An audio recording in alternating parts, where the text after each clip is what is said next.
Good morning. We're going to get started. We are excited for the opportunity to be here today and talk about employer-based trip reduction. This is a topic that is going to be important going forward for businesses and for us as a community. Some housekeeping notes before we get going. This is a live webinar, so it's going to be streamed live as well as here at our building. Just wanted to explain to you guys first on the phone, if you would mind muting your phone, being able to mute that so that you don't get any cross feedback from your fellow participants, that'd be great. Also, during the session, we are going to be having a presentation.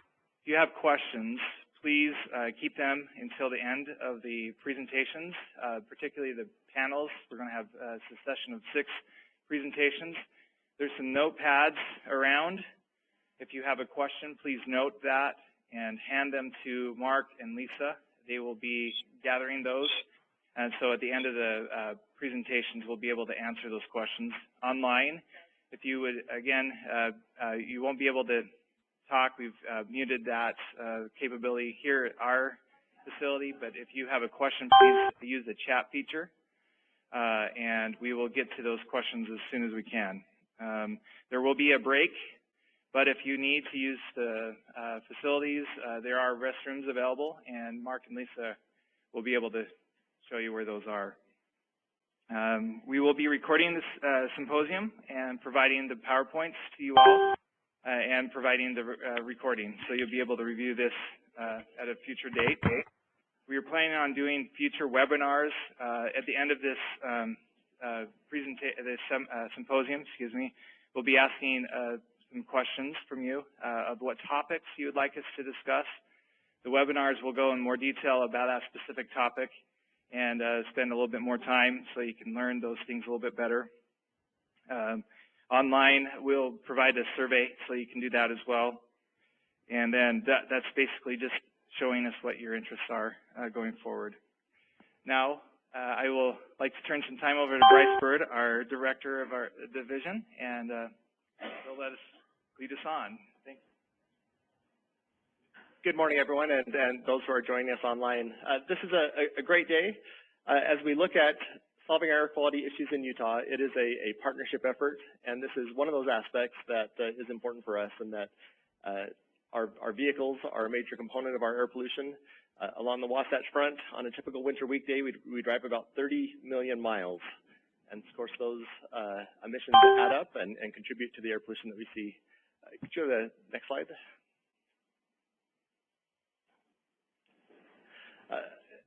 On average, we have very good air quality, but on about 5% of the days each year, we exceed the federal health standards. Go ahead, next slide.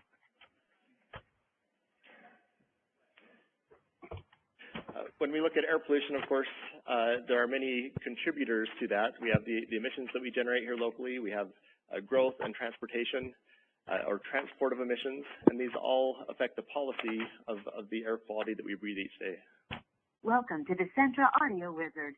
This wizard will guide we are very constrained topographically. Of course, the meteorology is important to the air pollution that is generated here. And if you go to the next slide, this topography and land use has led to Utah being actually one of the most urbanized states in the nation. We're the 8th most urbanized state in the nation. And so when we look at especially commuting patterns, our vehicle contribution, we maybe shouldn't compare ourselves to some of the big wide open spaces that we see around us. But because of the growth patterns, we are very urbanized. Again, about 90% of our population lives on 1.1% of our state land. And then finally, we have air pollution challenges. Because the population centers are also located in the areas with the meteorology and topography that leads to high air pollution levels, this is the particular challenge that we have now. When we look at air pollution, of course, there are different components. There are the industrial sources. There are basically the commerce air pollution that deals with our homes, businesses, goods and services. And then there's the transportation air pollution. When we look at transportation, of course, there's the vehicle miles traveled that leads to the pollution that comes out of our tailpipes, but there's also the cold starts. And so anything that we can do as business leaders to encourage those that drive to work to avoid that single occupant vehicle trip is what we're really focusing on today. So we've got a great program outlined. Have, of course, a keynote speaker looking at some of the business connection to the state of Utah, why it's important to make sure that we can accommodate new business and new growth here in the state. We have panelists that look at what has been done locally to improve air quality, some of the strategies that have been put into place. We have the UDOT TravelWise program here that's going to conduct a session on some of the tools that are available to help businesses in this effort. And then Intermountain Healthcare is going to share some of their success stories of what they've seen actually the benefits to the employees and them as a company through employer-based trip reduction strategies.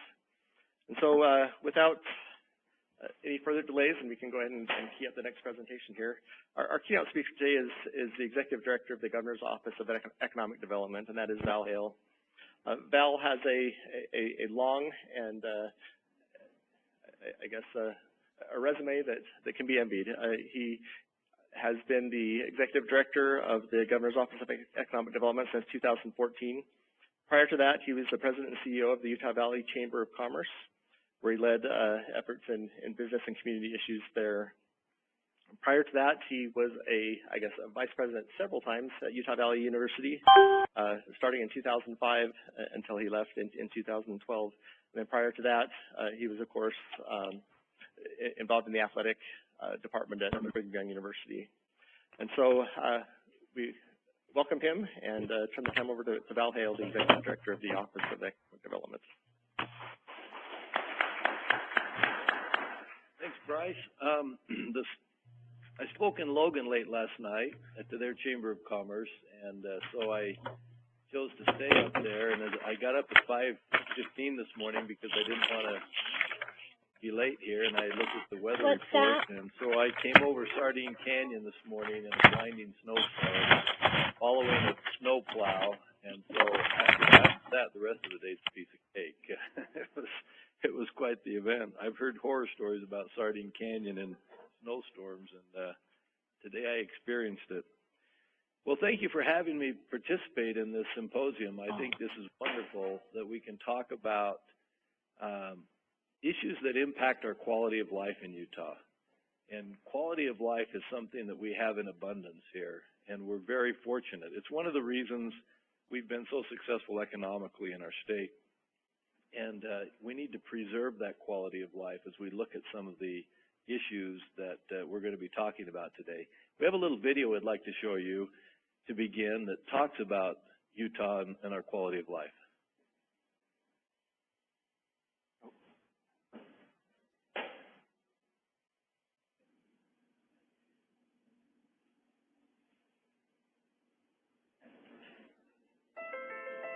You know what makes us proud? Who we are. Because Utahns come from all over and forge new paths in this state of ours that is unlike any other. We work hard, play hard, and live happy. Here in Utah, where Mother Nature played favorites, you'll find hot technology on the cool edge of wilderness, trend-setting cuisine, visionary filmmaking, cancer-stopping innovations, and every way you can imagine to go out and experience the things that bring out the very best in you. From raising families and finding perspectives, to building careers and discovering insights. Maybe the reason we walk around here like we have the inside track on some big secret is because we do. Utah, life elevated. Thank you. You can hit that next slide then. So we in Utah, we do have life elevated here. It's a great slogan. In GOED, our mission is, our vision, and the governor's vision, is that Utah will lead the nation as the best performing economy and be recognized as the premier global and business environment and tourist destination. Now that vision was actually put forward a number of years ago, And it's interesting that we have actually, it was kind of one of those big, hairy, audacious goals when it was made, but we are now recognized as one of the best, if not the best, business environment and a top tourist destination in the world. And it's exciting to see how that works. In GOED, our mission is to enhance quality of life. That's what we're all about, by increasing and diversifying Utah's revenue base and improving employment opportunities. We do that in GOED by doing three things. We attract, we recruit, and we grow. We try to attract new revenue to the state. We try to attract new employees to the state, and we try to attract new employers to the state. And tourists. We do a lot of attracting of tourists to the state. We've been very successful in that regard. Tourists spend about $8 billion a year in our state now, which is about $1.2 billion. It's not quite $1.2 billion of state and local taxes.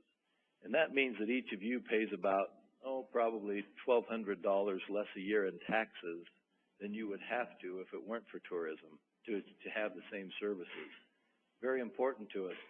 I talked about recruiting. We do a lot of recruitment of businesses here, trying to get businesses here to our state who are going to bring high-paying jobs, good jobs, clean jobs, the type of jobs we want and need. And of course, the grow aspect is to help our businesses that are here continue to grow and prosper.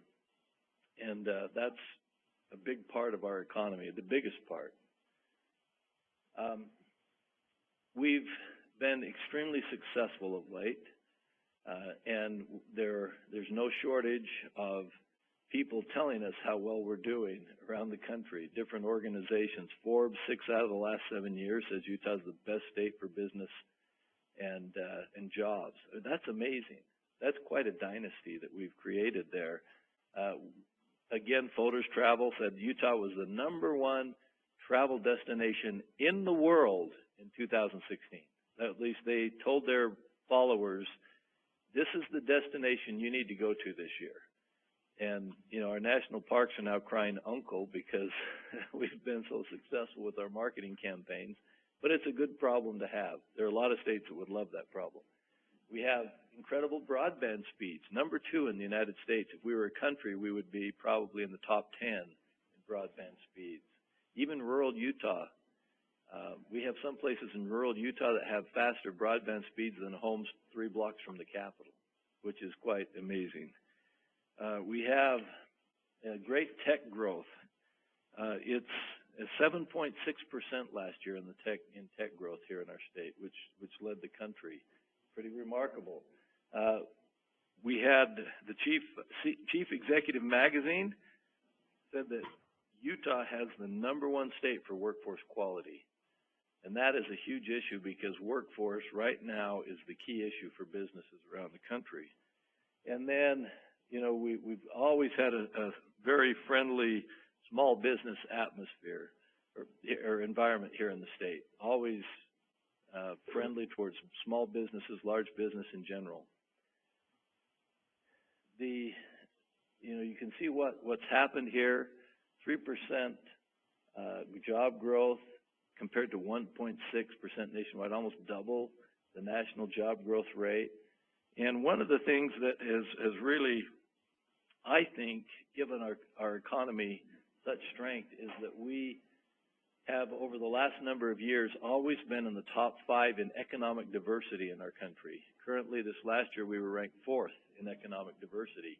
We're not like the Dakotas where all of our eggs are in the energy basket, or Silicon Slopes or Silicon Valley where, everything's in the tech basket. We have a great diverse economy here with a lot of good industries that are growing.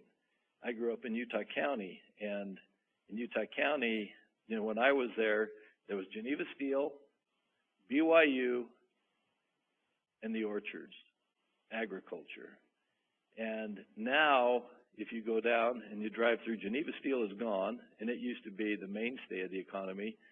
but you've got all of the tech industry, you have manufacturing, you have a lot of different industries there in the valley, and that is true throughout the state. So when one industry suffers a little bit, like currently the energy is in the Uinta Basin, it doesn't impact the entire state because we have a great diverse economy. We have 6 strategic clusters in our state that we try to recruit to and focus on, and that you can see these with the number of jobs. Financial services, a lot of people don't realize how big our financial services industry is, but look at that. We've got almost 75,000 jobs in financial services, and it's growing with fintech, which is the high-tech online banking and things growing. Goldman Sachs is taking over downtown Salt Lake City. 2,500 employees now, their second largest U.S. operation. The financial services is doing well. Of course, IT software, no need to talk about that. Just drive down I-15 and you can see the fruits of that. Life sciences is a big industry here in the state. Edwards Life Sciences, Merit Medical. We have quite an ecosystem for that. And another one that a lot of people are unaware of is aerospace and defense. Now, we have, that doesn't even necessarily take into account Hill Air Force Base, but we have tremendous efforts in the composite industry, building parts for the various aircraft, the Boeing aircraft, the Airbus aircraft. It's quite robust. And then, of course, energy and outdoor recreation. Outdoor recreation is growing in significant ways. Another reason why Utah is doing so well is that we've been called the CROSSROADS of the West, and this map basically shows it all. This map shows that all roads almost lead to Salt Lake City. And the great thing about where we're located is the rails pass through Salt Lake City, the freeways pass through Salt Lake City, and we are 1 day's drive from the coast, anywhere on the coast, from Canada, from Mexico, and basically from, the Midwest. So that is good news for our manufacturing and warehousing and distribution companies that want to distribute to the West Coast and the western half of the United States. We have all of these assets, and we're talking now. We're actually exploring the possibility, and the governor's asked for a commission to be created to look at creating an inland port here in Utah, where inland ports are designed so that they can bypass the ports in terms of doing customs and other things. You can bring products right here to the state, go through customs. You can send things out of the state here. It's something that we're going to be looking at closely over the next couple of years, and it could be a tremendous thing for our state if we could make that happen. One of the other great things about infrastructure here in our state is that when UDOT, after the Olympics, UDOT started running fiber along all of its roads and corridors. Consequently, we are one of the most connected states in the country. And interesting, like 90% of our stoplights are connected to the internet. So when autonomous driving comes along, that we know will be here in about, it's here in some respects now, but over the next decade, Carlos Bracero says that it will absolutely transform transportation to the extent it'd be similar to going from horse and buggy to vehicles. And Utah is probably in the best position of any state because of our connectivity with our stoplights. They can communicate via the internet and via technology all across the state. Another thing that's both a blessing and a curse is that we are the fastest growing state in America. And that is, again, that's a good thing because a lot of states are dying. They are not replenishing their populations and people are leaving. We're just the opposite. We're prolific procreators in Utah, and we also, this last year, had 40% of our growth from in-migration, which is we need because we don't have enough employees. We're not producing enough employees to take the jobs that are available in our state. And so we've got 60% of our population comes from our own doing, and 40% comes from out of state. Of course, the growth has a lot to do with what we're talking about today. You think about this valley and this state and the urban areas that we talked about, and 35, 40 years from now, thinking about having double the population, twice the people, twice the traffic, twice the congestion, twice the use of our facilities. It's going to take some tremendous planning and effort to be prepared for that and to make sure that that growth doesn't adversely affect our quality of life and our environment the way that you're going to be talking about today and some of the things we need to do. But we have, we need to keep housing affordable as we continue to grow. We need to be, we need to just continue to innovate and have our businesses and our government work together to try to be ahead of the curve as this growth comes. We've had some interesting things from our businesses in terms of sustainability and innovation. One such is a company called Howlings. Next time you're driving south on I-15 down by Mona, look up on the mountain way to the right, up on the top of the valley, you'll see a power plant. What you can't see very well is right next to it is a huge greenhouse called Howlings Tomatoes. And it's a fascinating thing. They built this greenhouse right across the street from the power plant, and they have a big pipe that crosses the road, comes right out of the smokestack of the power plant, crosses the road, and goes into their greenhouse. And I guess the CO2 that the power plant emits is really good for growing tomatoes. The heat and the CO2 is a great formula, and so they pump it right into that greenhouse. They remove it from the environment in a negative way and put it into their product in a positive way, and it's a great thing. A lot of the tomatoes that you buy at Costco and some of the stores here in the state come from Howlings right there. It's a good example of a company that is doing some things that help our environment. Also, there's another company called In Moment that is building down in, I think it's South Jordan, right at the track stop. They wanted to have their facility and their business broke around that transit-oriented development, and that stop there will have restaurants, it will have hotels, it will have housing, and In Moment wanted to be right there where its employees wouldn't be required to have to use transportation and drive around and participate and do some of those things. So we need our companies to start thinking about that. And I can assure you, especially the tech companies with a lot of millennials, one of the big things for them is, where is mass transit? How can we locate next to mass transit so our employees don't have to drive?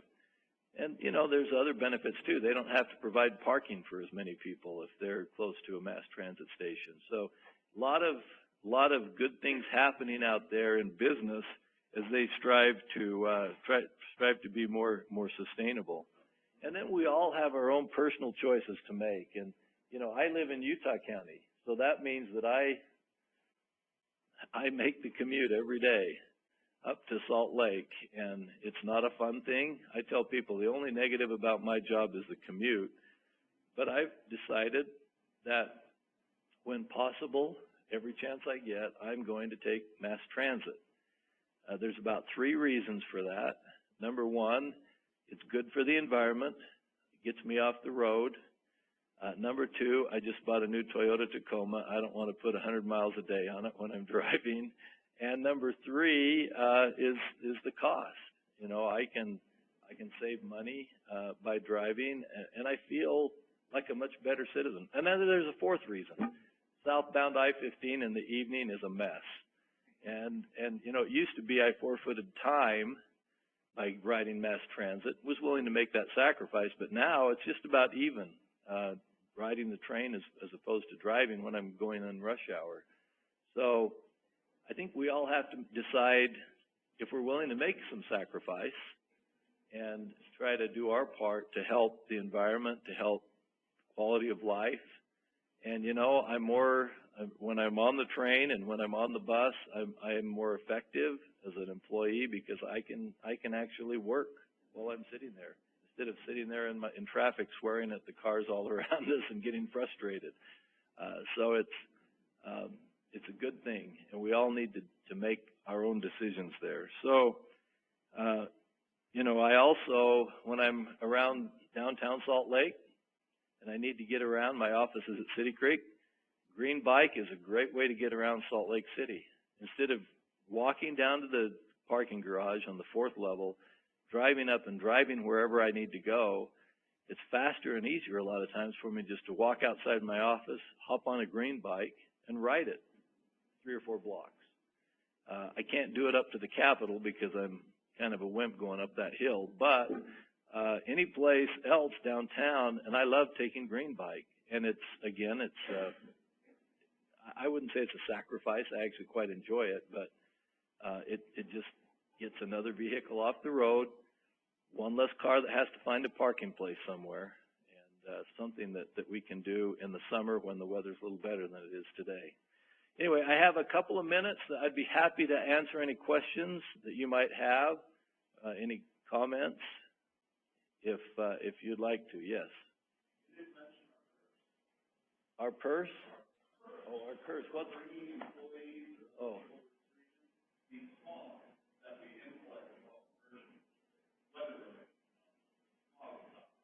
Yes. Air quality is, again, it goes back to that growth issue. It's a good and bad thing. We bring more people, more employees, more employers to the area, and depending on the industry, some air quality issues. Most of our industry that we're bringing now is pretty much clean technology. There are a few that are maybe not falling in that category, but it's something that we've got to learn to deal with because our children and grandchildren, we're growing, and we're going to need a lot of jobs over the next 50 years just to keep our population employed. There's never a point where we can say, oh, that's enough, we don't need any more jobs. Because if we do that, or when we do that, it's going to impact us down the road.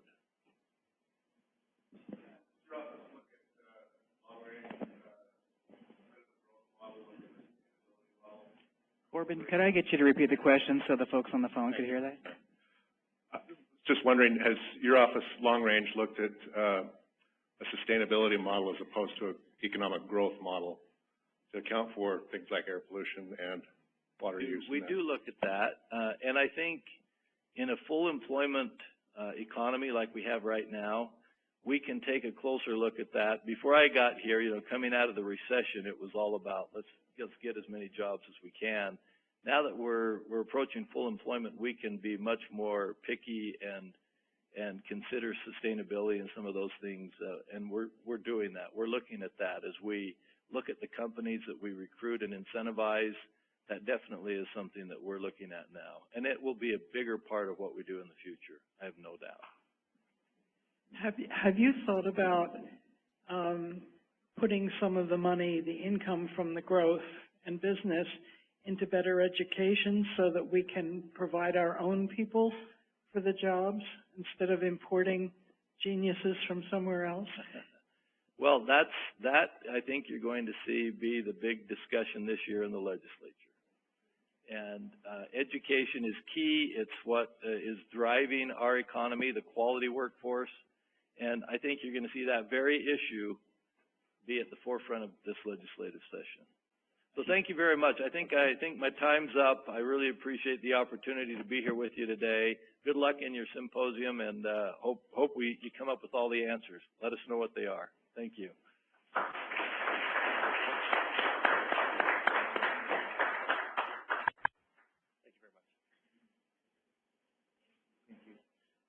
All right, we'll invite our next panel to form. We've got some seats here, and then they'll be moving back and forth, either making presentations from their seats or moving up here. But again, again, a great introduction to set the stage for the discussion that we're having today. We have the growth that we've experienced right now. We have the current air pollution, the emissions that we are challenged with right now. We are not meeting the current federal health standards, and so we're developing plans to address that. But as we look at new growth, we can't do things that we've done in the past and expect to get an outcome that provides the environment that we want. So really the focus of today is what we're doing with all sources of air pollution, and that is looking at the best technology, looking at the things we can change on a daily basis that have a minimal impact on the business that we do. We still do the work that we need to do. We still heat our homes. We still provide workers that come to work, or the ability, like today, to access employees through electronic means are all some of the strategies that will help us to accommodate this growth that is already here, that is expected, and then do so with improved air quality. So it looks like we're formed and ready to go, and just turn the time over. I think we'll go right down the agenda. So Myron Wilson, the University of Utah. Great. Thank you very much. Again, I'm Myron Wilson from the University of Utah. I really appreciate the Division of Air Quality Environmental Quality and Air Quality to set up this symposium today. Really excited to share what the university is doing. We have a lot going on, and so I have 10 slides, 5 minutes, so that there's plenty of time for other presenters and questions. So fasten your seatbelts. I'm going to go quickly. Essentially, I wanted to share this slide because there's some wonderful context. We have the support of senior administration, planning documents. Air quality, sustainability is very important, and that helps drive what we do. Our office was created by senior administration, and you can see kind of what the general context is that how we operate. Next slide, please.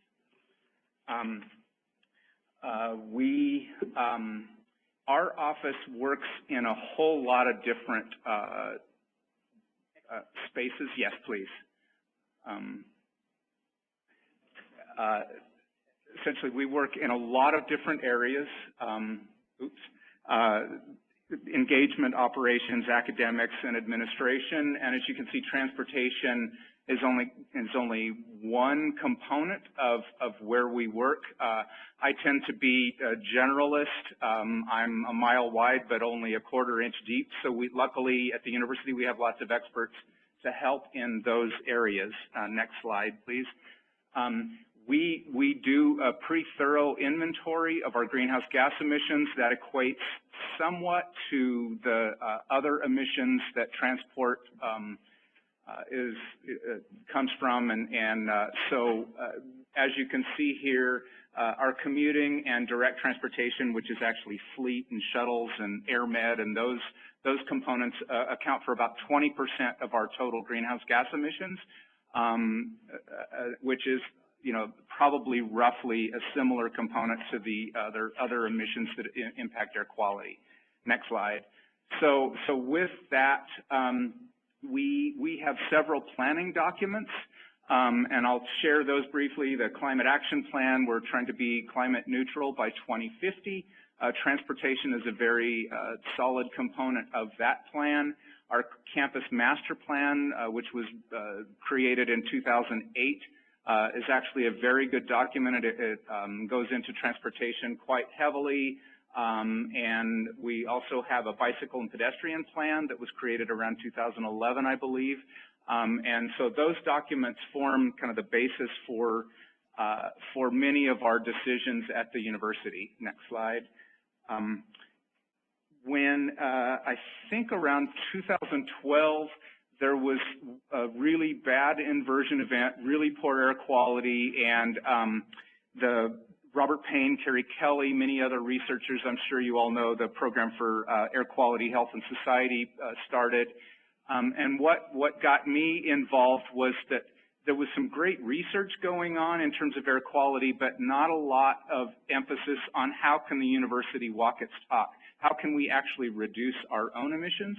And so through the senior vice presidents as well as the vice president for administrative services, we pulled together a committee of faculty, staff, and students of about 80 people and created a wonderful document for air quality, reducing our air quality impacts. Transportation is just a component of that. We also deal with point source emissions as well as area emissions, both interior and exterior. So that document formed the basis for many of our efforts.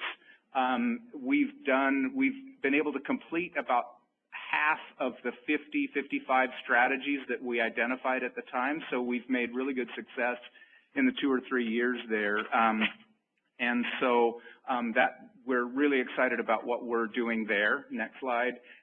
We have a new transportation and parking master plan that also identifies, this has a wonderful section on transportation demand management. It hasn't yet gone to the Board of Trustees, so it's in its final stages of approval, and so we're excited about that. And so with the next slide, I'll share kind of our major accomplishments. Many of you may know about these. I know I'm preaching to the choir a little bit, but we have just recently run with Salt Lake City a very successful community program where we got over 200 new EVs and plug-in hybrids on the roads. We have an all-access UTA pass for all faculty, staff, and students, which not all universities have. We're thrilled to have that. It makes a huge difference. A couple of years ago, we expanded that to include all ticketed events for athletic events. So your ticket to basketball or women's soccer is a UTA pass. We average 35 to 40% mode share of non-single occupant vehicles. We've added over 50 alternative fuel vehicles to our fleet in the last 4 years. You can see the numbers of students and faculty that use something other than a single occupant vehicle. We're super excited. We're in the final stages of hiring an active transportation manager on campus. I need to herd the cats that are helping me on the selection, but we hope to have that in place and that person in place and on campus by February or March. So there's a bunch of really new exciting things that are happening. And the last minute or so, next slide, I want to share. So there's a lot of things that we're looking at, and some of them have been mentioned already this morning, of self-driving cars, the lack of really good quality data in terms of people at the U and how they get there and how they move around and where they move to on campus, and we're really trying to hone in on those issues. Skip the next slide for time. Essentially, we have several levers that we can use, land use, we can price parking, we can reduce parking or expand it, we can do marketing and behavioral change. We have several programs that we're doing, a wintertime version of Clear the Air Challenge. We have rules and policies and other items that we work with, so we try to use carrots and sticks to reduce single occupant vehicles to campus. And next slide. One thing that I wanted to mention that this applies to other initiatives as well, but oftentimes the thing with the most impact is not necessarily the political expedient, and conversely, sometimes something that is really helpful in building an audience and creating constituents for future policies may not have that big of an impact. So we try to look at those programs, and a good example of that is idling, where it is an issue, but in terms of total emissions, it probably isn't that great, but it's still a very important component to campus, and we work on that. So lastly, next slide. We are in the final processes of creating a kind of one document that will bring all of those other documents that I talked about together, and they have various elements. We'll use measurable data. We want transportation to be enjoyable, and we think that getting out of single occupant vehicles is the most enjoyable, whether you're on a bicycle or whether you're on UTA or walking. Needs to be people first. And our goal that we think is very achievable is to get 50% of our campus out of their cars by 2025. And so we're working forward very strongly and aggressively on that goal. So with that, oh, there's one more slide, I'm sorry. Just a little bit of what we're going to be doing in the next year or two.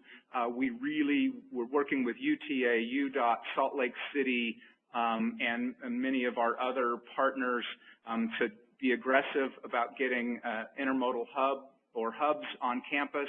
I mentioned our active transportation coordinator, manager that will be on campus, enhancing our shuttle routes, and then doing whatever we can as a university to help kind of fix Foothill. So that's what we'll be working on the next couple of years. So thank you.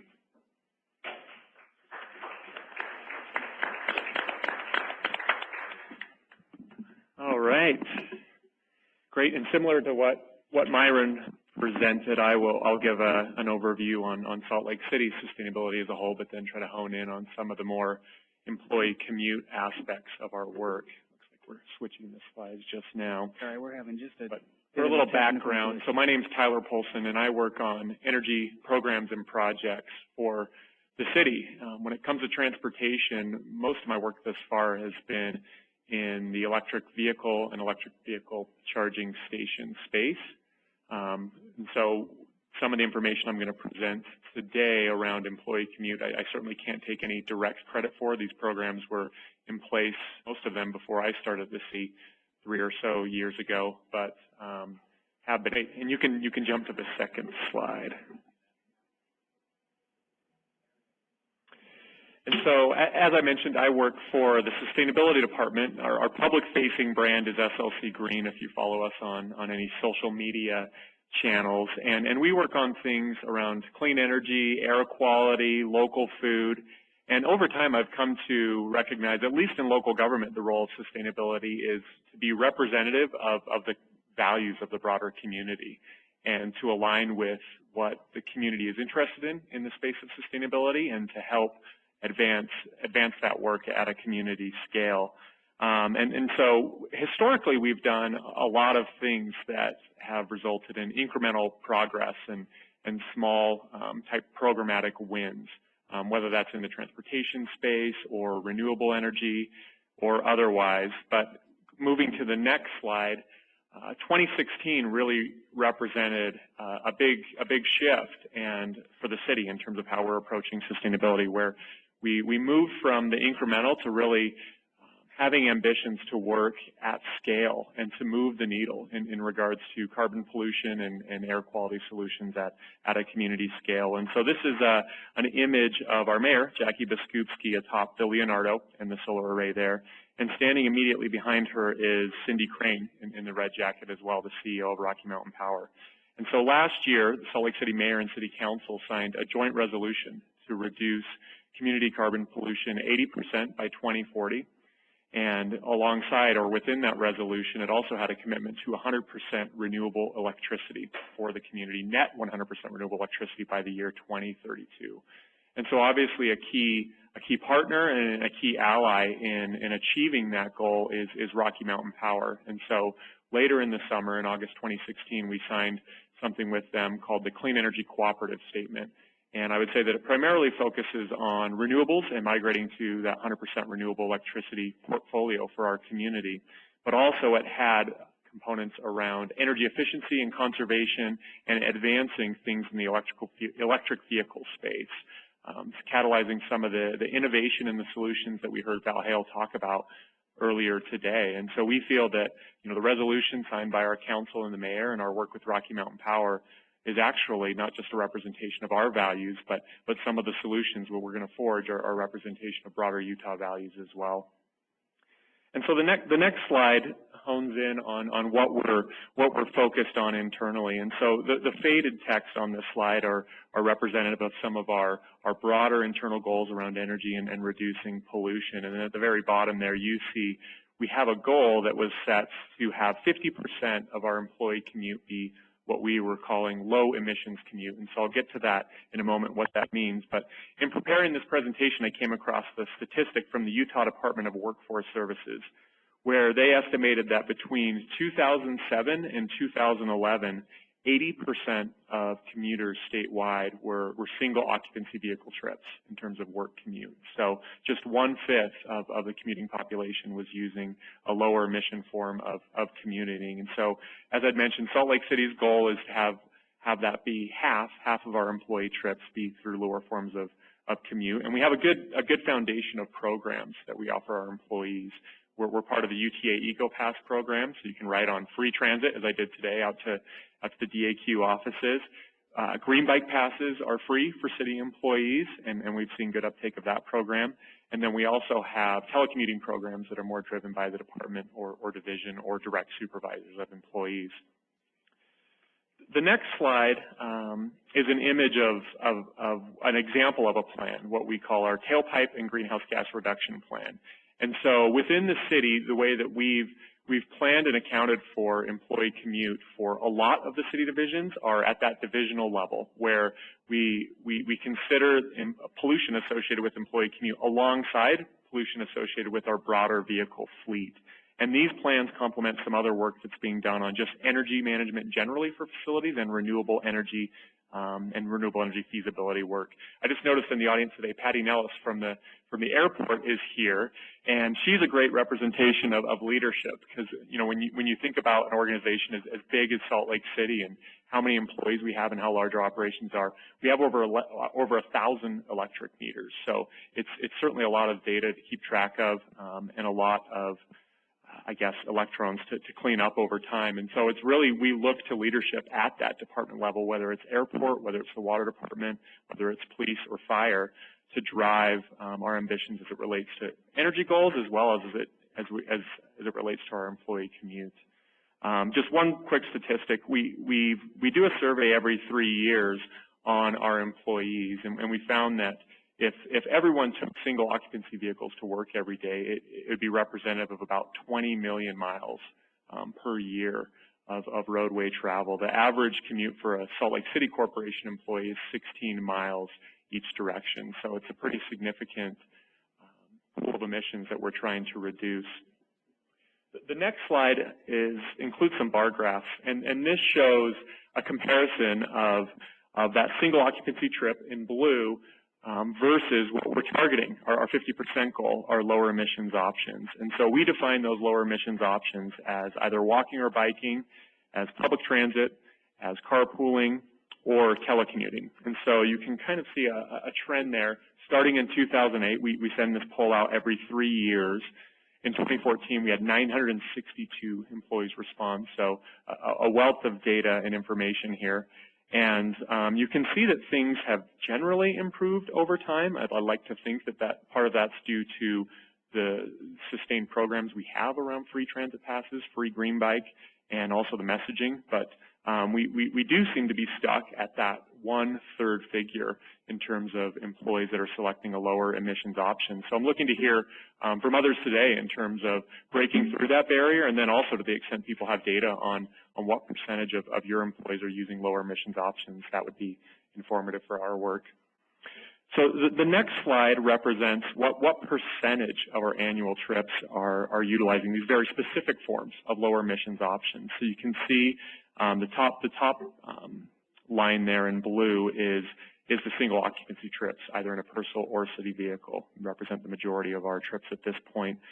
Public transit makes up the biggest percentage of our clean trips, about 20%, and we see a steady increase in public transit use starting in 2008 through 2014. And then the remainder, walking, biking, carpooling, and telecommuting, where we've seen less progress in those areas, but they make up the remainder of our clean air trips. So part of what we evaluate is not just how people are traveling, but why they're traveling various ways. So the next slide reflects some of the data. We've been fortunate that our survey starting in 2008 has been the exact same actually, in terms of the questions we ask and the data points that we've been collecting. And so we ask a simple question to employees: if you're traveling alone or driving alone, why? What are the motivators for that?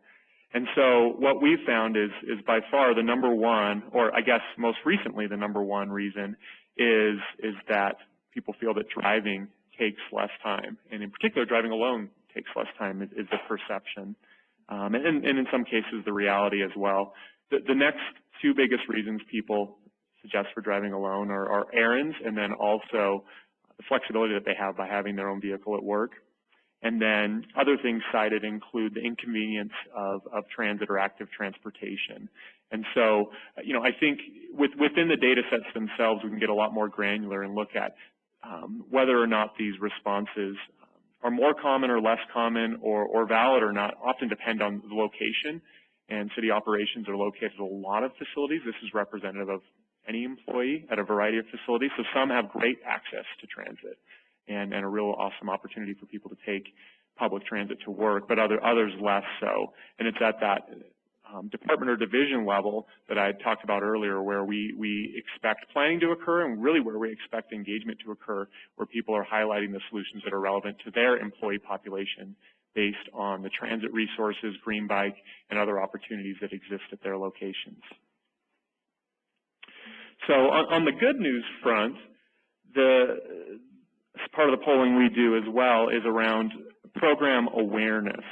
And so I've just listed 4 of the clean air commuter programs that we have out there. The first being Green Bike, and then also the Clear the Air Challenge, the Eco Pass from UTA, and the city's idle-free ordinance. And what we see across the board among our employee population is that awareness of these programs, and in some cases, participation in these programs is very, very high.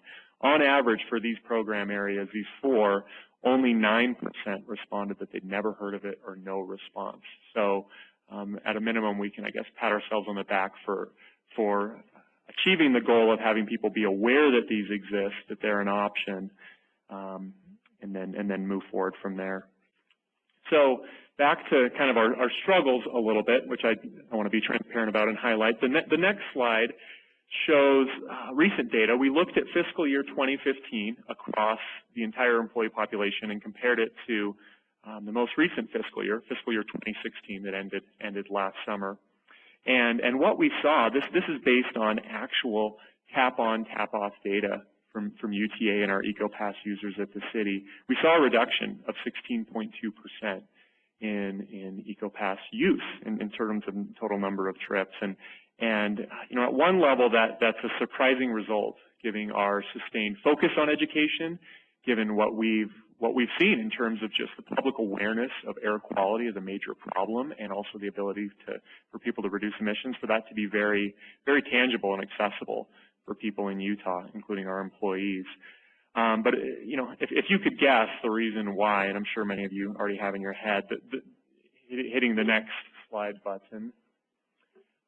During that exact same time, we saw a reduction in gas prices of 20%. So the average price per gallon fell from $2.82 in fiscal year 2015 to $2.24.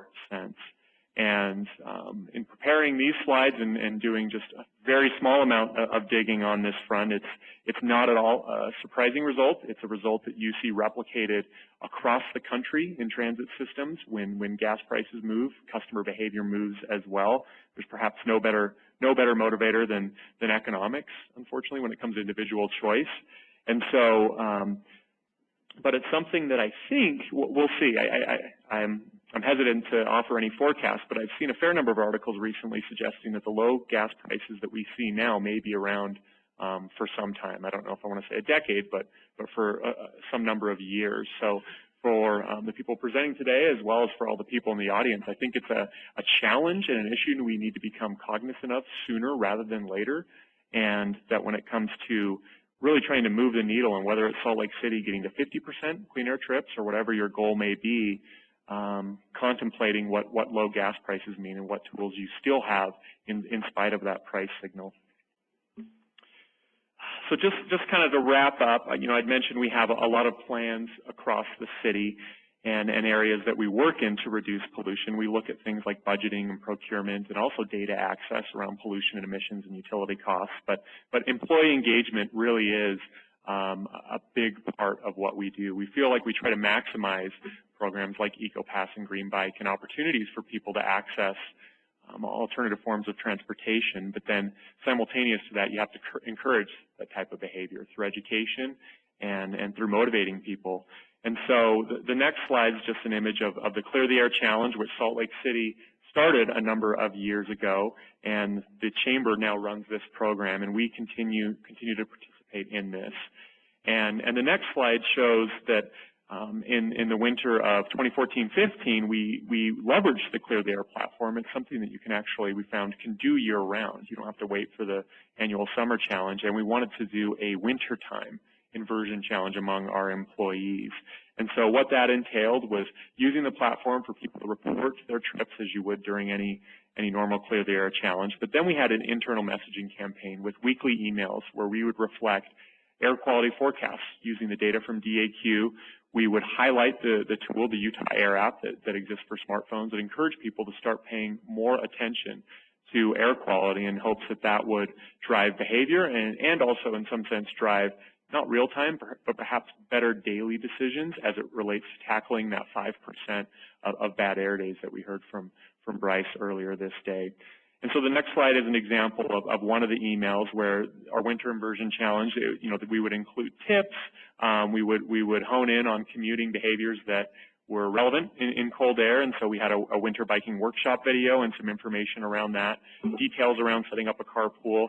The next slide reflects that we also reflected information on non-transportation forms of pollution. So we really leveraged some of the data and news coming out at that time around wood burning and what it presents to our air quality to reflect that to our employees. And so, we felt like that the information we were presenting was timely and well received, and that air quality message is something that resonates with Salt Lake City and Utahns generally.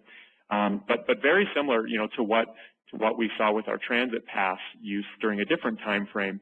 We tracked transit pass use during this very specific winter inversion challenge and actually saw a reduction in transit pass use relative to 12 months prior when we weren't doing any messaging at all.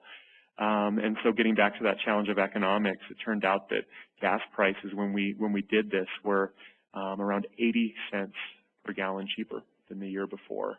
And so my background's in economics, and I think about economics a lot as it relates to behavior change and encouraging that. And so in preparing this presentation and looking at some of the trends, I wanted to come here and say, we did this, and you know what? Transportation use went up 40%, but in reality it didn't. We feel like it's important to stay the course and still raise awareness, but acknowledging that economic challenge that exists. So the next slide, and just wrapping up very quickly, hopefully, we have a program at the city we launched last year called Empower SLC, and that's a more holistic sustainability training platform. A local company, Park City-based vendor, Sustain3, that's also working with the University of Utah and others, has helped us create programming around all areas of sustainability with the idea that we'll encourage that more holistic thinking and empower people to take action across everything from food to energy to transportation, and encourage people to build a profile of themselves that's more conducive to, let's say, clean air commuter trips, even in the absence of what the price signals from low gas prices say. And so you can just quickly scroll actually through these next couple of slides, which are representative of Empower SLC, the gamification element that exists, scoring, these things, learn and earns and actions. And so just moving to the last slide, we feel like, at the city we have a very strong incentive-based program. We've got plans. We've got a lot of leadership at the division and department level, in addition to what the leadership we see with our mayor and council. And we're going to continue striving for that 50% low emissions commute. But quite frankly, we need some more tools in the toolboxes and different approaches if we're going to combat that or reach that with gas prices being where they're at.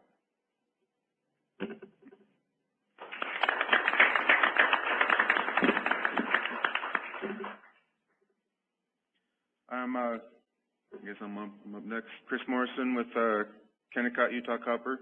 And one of the biggest challenges we face that we take very seriously is operating next to a metropolitan area. So I'm just going to go over some fleet management programs and projects that we work on. We're always trying to find the next best way to help and improve. So just to go over a couple of things where we started, the idle reduction program, which is one of our biggest programs we have right now as far as reducing emissions and improving. And then where we did as far as 2015, 2016, we did a vehicle reduction project taking single occupancy vehicles and trying to put them in vans and buses and that kind of stuff. And then where do we go from here? Fleet utilization, looking at every piece of vehicle that we own and finding out the best use of its time. Next slide. So in 2008, we started the idle reduction program. The first idea was to decide what we wanted. We wanted to reduce emissions, manage engine non-productive operating hours, and increase availability. Next slide. So we came up with a vision statement, which was develop an idle reduction program that controls idling of vehicles, reduces greenhouse gases, and increase availability while ensuring the program is sustainable for years to come. Next slide. So a lot of it was a very big culture change for us. We installed telematics on the vehicles, letting people know that their vehicles were going to be monitored as far as engine run time, as far as idle time, as far as speeds and location. It was a big effort and push to make sure that everybody was aware that this was a very important project for us, that this was going to benefit for years to come. Next slide. So we did a lot of research. We found out how much fuel is used during idling. Got with a lot of manufacturers on that. Ford, Caterpillar, John Deere, just to name a few. Engine wear is greater at prolonged idle than during normal operation, so we got a lot of measurable data that we could use. Next slide. So another important factor was the reporting, making sure that people were aware of why this program was important to us. So we had daily reports of idling and speeds and stuff like that. All managers get the idling reports and the greenhouse gas reports both on a weekly and a monthly basis. Supervisors get alerts if the vehicle is idling for an extended period of time or speeding at an excessive speed. Regular reports on how much idling we're reducing, how much fuel that's saving, and how much greenhouse gases. Next slide. So this was November idling report. Our annual is trying for a less than 5% idle versus engine run time versus idle time.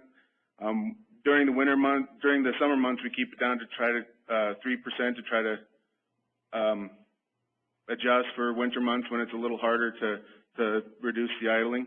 So in November, the target was 7. We got about 7.7, which was a little over, but the cumulative was 4.6, so we actually did get below our annual 5% idle reduction, so we were pretty happy with that.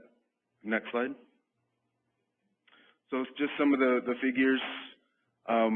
Just for 2016, we saved over $1 million in fuel savings from reducing our idling. About 467,000 gallons reduced. Greenhouse gases was about 4,700 tons.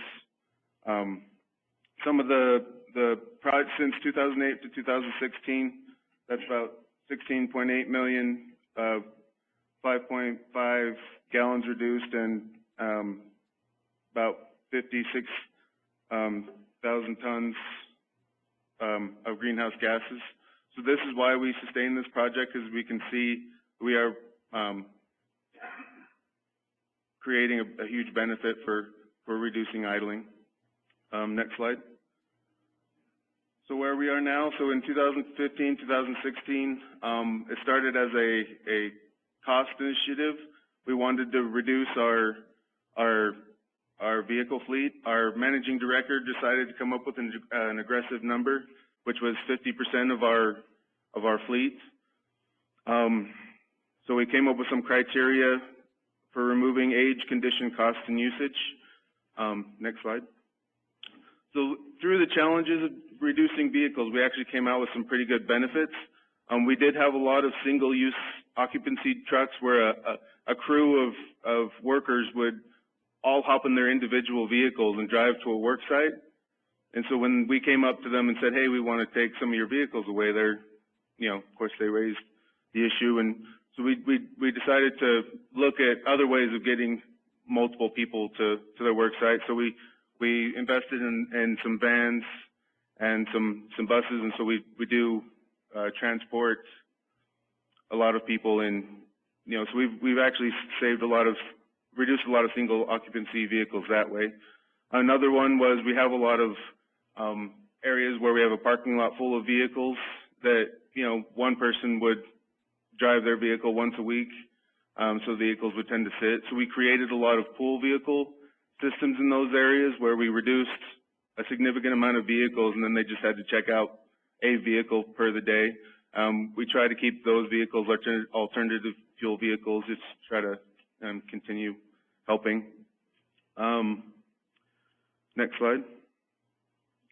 So other things that we've done is in the years past we used to have individuals drive up into the pit and park up there and then start their day from up there. Now we have it's called Park at Lark, where all our employees and contractors park at a lower parking area, and then we have transport buses that drive them up into the pit.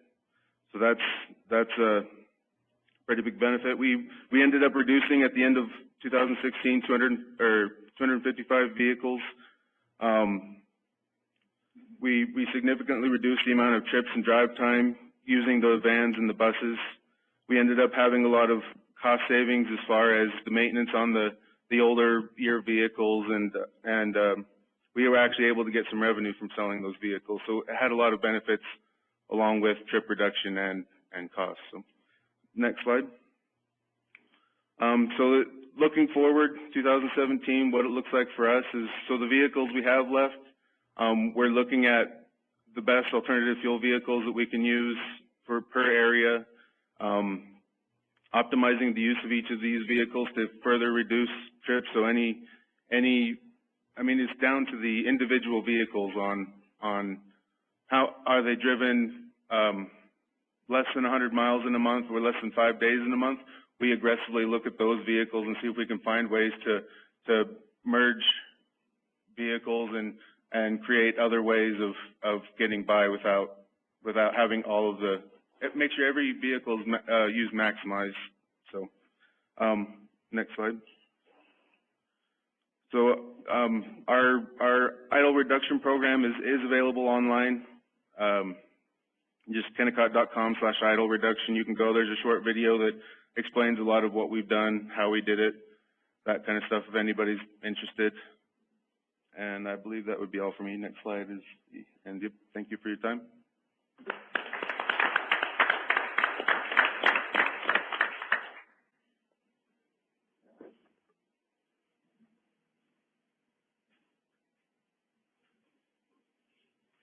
Okay, I'm Eric Dettenmeyer from Hill Air Force Base. I'm the Air Program Manager there. And before I get started, go to the first slide. I want to set the stage for Hill Air Force Base. I hate cliches, but in this case, we're a little bit of a different animal.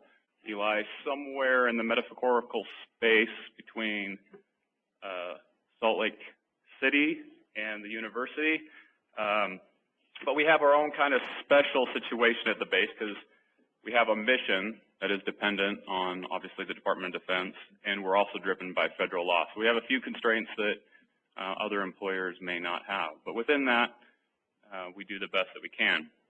So Hill Air Force Base is a large maintenance depot, which means that we have a mission of not only flying planes and dropping bombs, but also to repair and maintain those planes. And we do quite a bit of work in that. And because of that, we actually have a large civilian workforce because they do most of the wrench turning and fixing those planes.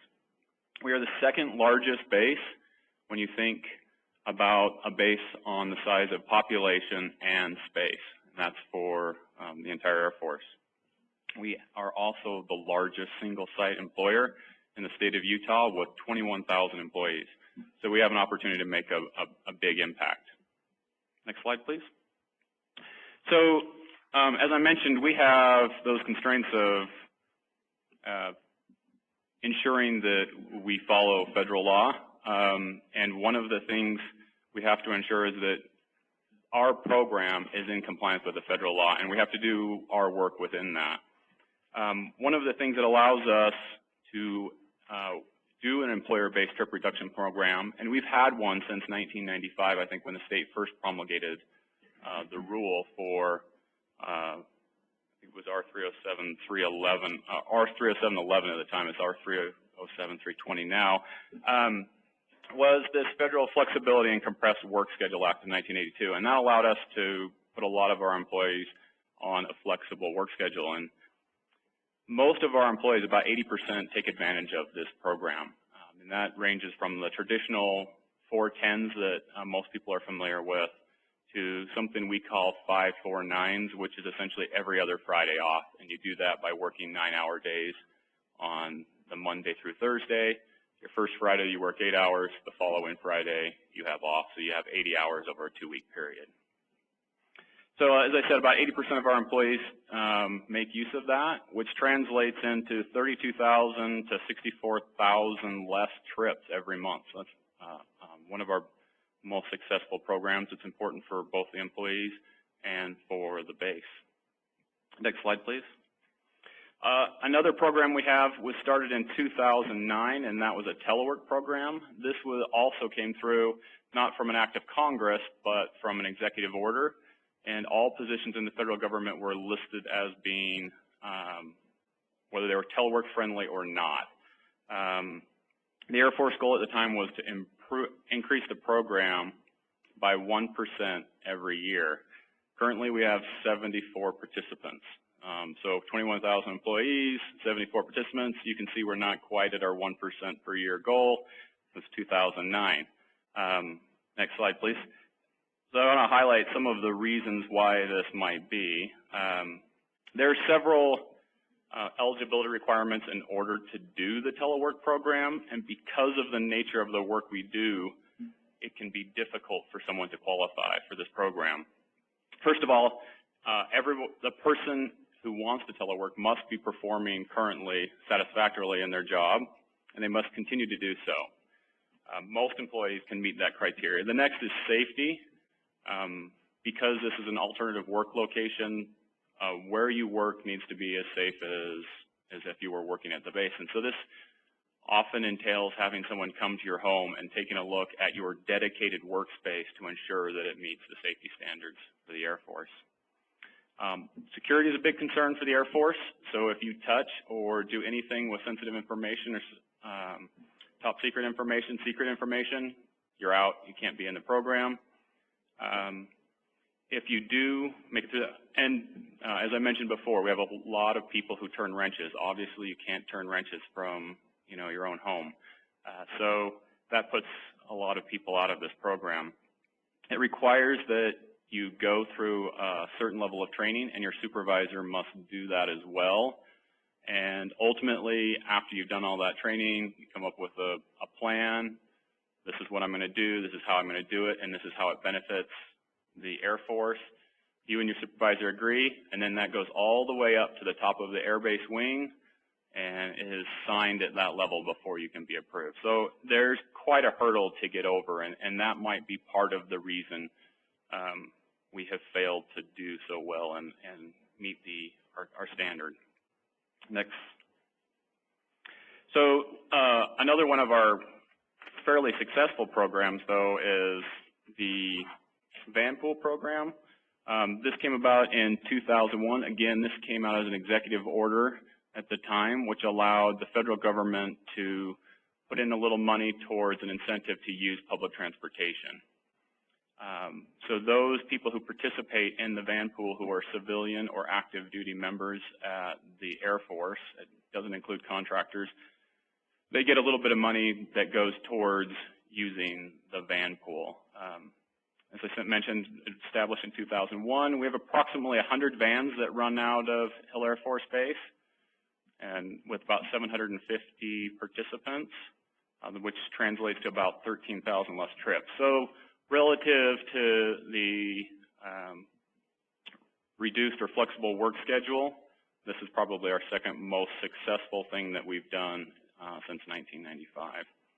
So it has various benefits to obviously the base in that it saves on parking. If you've ever been to Hill Air Force Base, there is adequate parking. It's just not located very near your building in most cases. So you might have to trudge a little ways, especially in the snow. Next slide, please. So with the advent of the Forerunner, we heard about people making use of the Forerunner this morning. In 2008, with the Forerunner coming through Ogden, the base worked with UTA in order to get a couple of bus routes to go up from the Clearfield exit and on to base. So we have a couple of basically our own little bus routes that UTA can make use of. So you can ride the front runner to Clearfield and then get on a bus and be able to be dropped off near your building. And finally, I've got a program here that's not really related to a trip reduction program, but it's something that we do at Hill that might be of kind of interest in the larger scope of air quality. As part of Section 118D of the Clean Air Act requires that any federal employee, that includes the civilians and active duty, must ensure that their vehicles, if they're driven on base or parked on base, meet the emissions requirements of Hill Air Force Base, which would be either Weber or Davis counties. So what this means is if we have commuters from, say, Morgan who are coming down to Hill Air Force Base, although they're not required to have an emissions certificate to register their car in Morgan, if they want to drive the vehicle on Hill Air Force Base, they are required to get an emission certificate and provide that on a yearly basis to Hill Air Force Base. So it only is for federal employees. That was what was written in the statute at the time. So contractors are not subject to this rule, but it's a fairly large program that we take seriously. Thanks.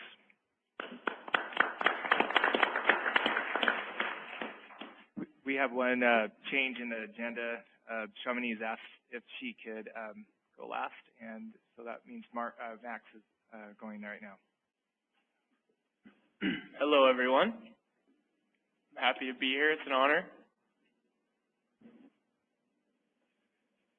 So just to provide some background, excuse me, Leaders for Clean Air, we're a nonprofit, and we were founded by a German man named Henko Kiesner. He's the CEO of Pack Size International, and he, like I said, is originally from Germany, and he went to the University of Utah, got married, they moved back to Germany and came back here, and they founded the business Pack Size. And he immediately, when he moved here, he was really concerned, during the winter time with the inversion, right? The pollution was an issue. Some of the people he tried to recruit from Germany, they came here during the wintertime, saw the inversion, and were scared away. So he wanted to make a difference, and he founded Leaders for Clean Air, and we'll get into that. Next slide. You can press it. I have to press enter a few times. Press a few more. So yeah, I'm sure all of you have seen this a million times. This is the picture down, coming down from Snowbird, Little Cottonwood Canyon. You can go on to the next slide. You may have to press enter a few times.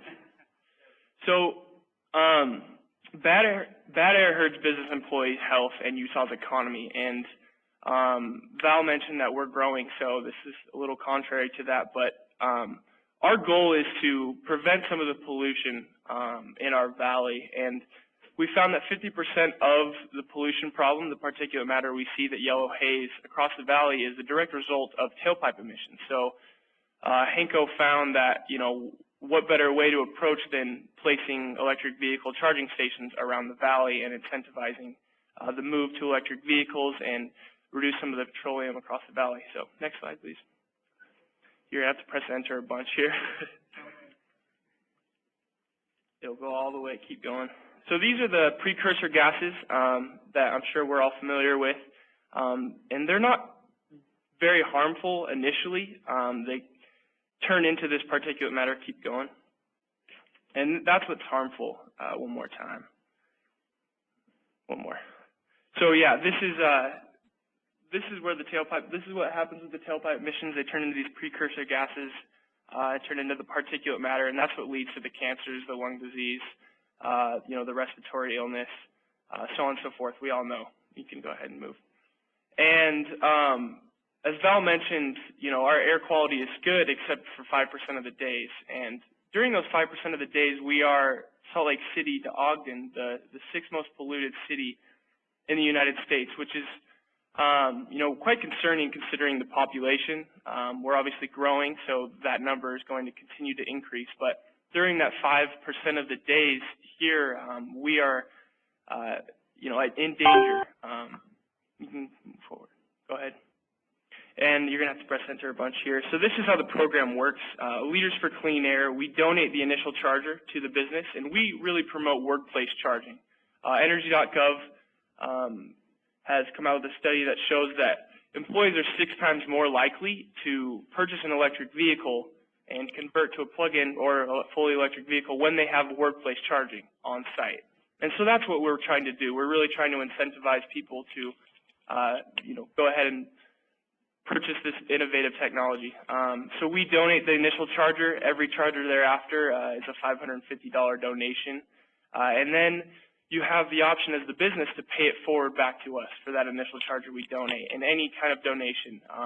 This just helps us further expand this technology, further put more chargers across the valley and further incentivize the growth. And as you can see, it goes on so forth. So pack size donates back to us. We're allowed to donate a charger to Utah Paper Box, so on and so forth. You can go to the next slide.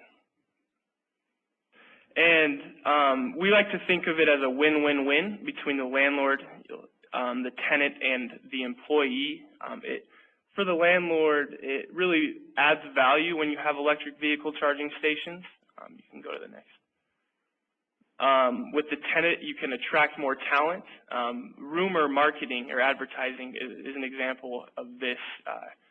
We donated the charger to them, and they were recruiting, and they saw the employee they tried to recruit was driving a Volt, and we installed a charger there, and that gave them the further incentive to hire that marketer there. So it really does add value, and what we really like to focus on is the employee. You can press enter a few more times.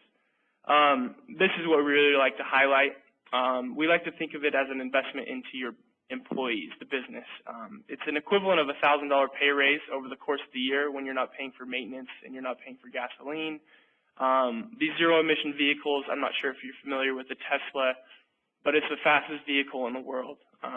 It's the way we're moving, and they're very efficient vehicles. And then obviously you're promoting good health as a business.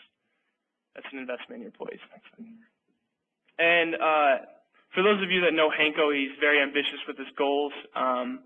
We have a goal to place 2,000 chargers across Utah, across the Wasatch Front, providing 100,000 employees access to this infrastructure, providing a lot of incentive and giving them the infrastructure necessary to adopt this technology. And for those of you that are familiar with the crossing of the chasm, what we like to call, or it's disruptive, innovative technology.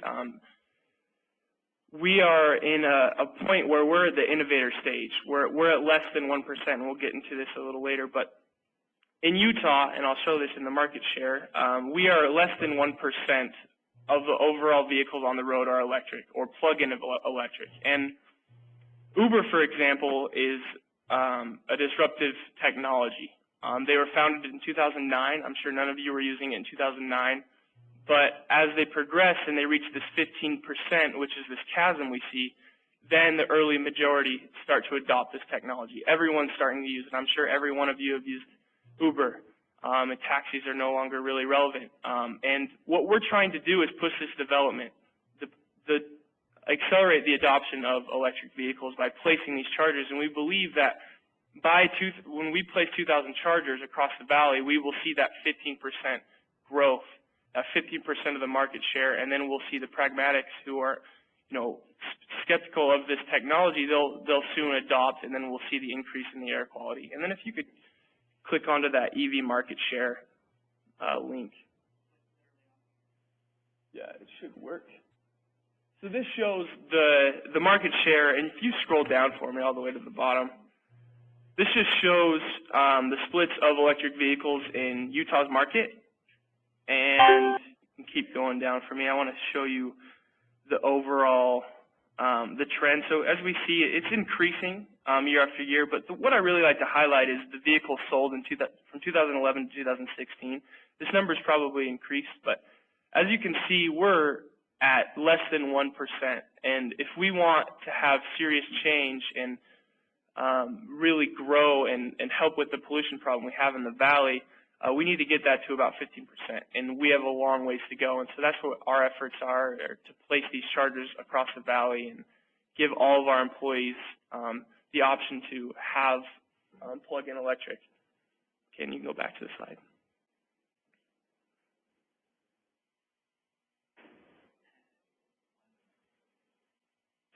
And this is an example of the chargers we donate. We previously had Bosch chargers, but now we have Siemens chargers. They're this white box you see, and backcountry.com is one of the first adopters, one of the first leaders that joined our alliance of business. And I just wanted to show an example of, a beautiful pedestal that they built. And these chargers are, they're really easy to install. They're not very expensive. And as I said, the employees are 6 times more likely to invest in this technology when they have the infrastructure there. You can go on to the next one. This is another, Adobe is another example of who we've worked with, who we've donated chargers to. They have over 15 now. And this just shows that another example of where we posted them. You can go to the next, and then you'll have to press enter a few times here. And then this is Pack Size International, and we'll get into this in the next slide, but they've been, Henko, the founder of Leaders for Clean Air and CEO of Pack Size, he's really been investing into this technology, and we found that 15% actually, you can go to the next slide. So there's 22 charging stations at both locations of Pack Size, and now that 15% of all commuter miles at Pack Size are electric or plug-in electric. And Henko put the first charger at Pack Size in 2014, so it's been slowly growing, but now we've seen that with the charging stations there, we're running out of room, we need to install more chargers, and there's real growth.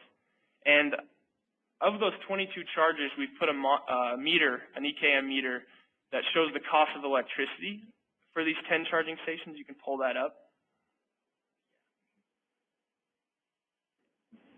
And I think a big misconception is, well, if we're to place these chargers, if we're to install them, what's going to be the cost of electricity? And it's really low. As you can see, it's a bit variable, but on average, if you highlight over one of those green bars, you'll be able to see. So that week, for those 10 chargers that are being used on a regular basis, 8 hours a day, all of Pack Size fleet are either plug-in electric or full electric. So these chargers are being used on a regular basis. And for 10 of these chargers, you'll see that this week it only costs $22 for electricity, for power. So it's very low. It's a small investment into your employees, and we really like to show that it's really not a large investment. You're promoting clean air, and you're providing the necessary infrastructure for them to adopt. You can go to the next one. Oh, no, you're good.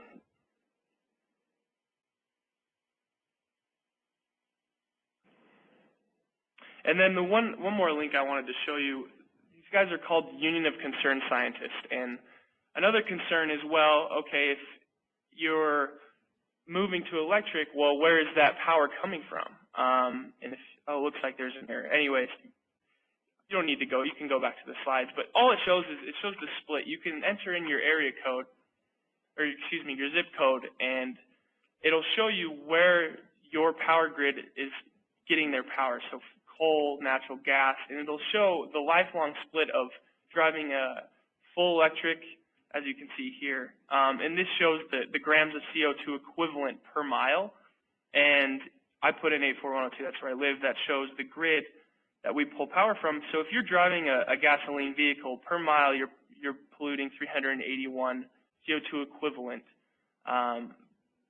grams of pollution per mile. And then if you show that the plug-in electric, you'll see 186, which is much less, and then full electric even less. So at the minimum, obviously it's not perfect. We're not fully sustainable. We'll get to that point, but it's making a huge difference. And, you know, for Utah, it's at the very minimum getting the pollution out of our airshed. You know, the inversions we can't prevent, but the pollution that goes into them and are trapped, we can. So it really is making a significant difference when you do drive electric. Okay. Go to the next slide, please. And this, we've made some assumptions here. We took a battery, a 10 kilowatt battery on the Chevrolet Volt, and you get about 38 miles on the Volt with that 10 kilowatt hour battery, and then you also get around 38 miles per gallon on the Chevy Volt. So we made some assumptions, and we're assuming that there's essentially 10 kilowatt hours of energy is the equivalent to 1 gallon of gasoline. And since May, we started monitoring only these 10 chargers, not all 22. And since May, we've poured in 12,000 kilowatt hours of energy into these 10 charging stations into these vehicles, which is the equivalent to 1,200 gallons of gasoline.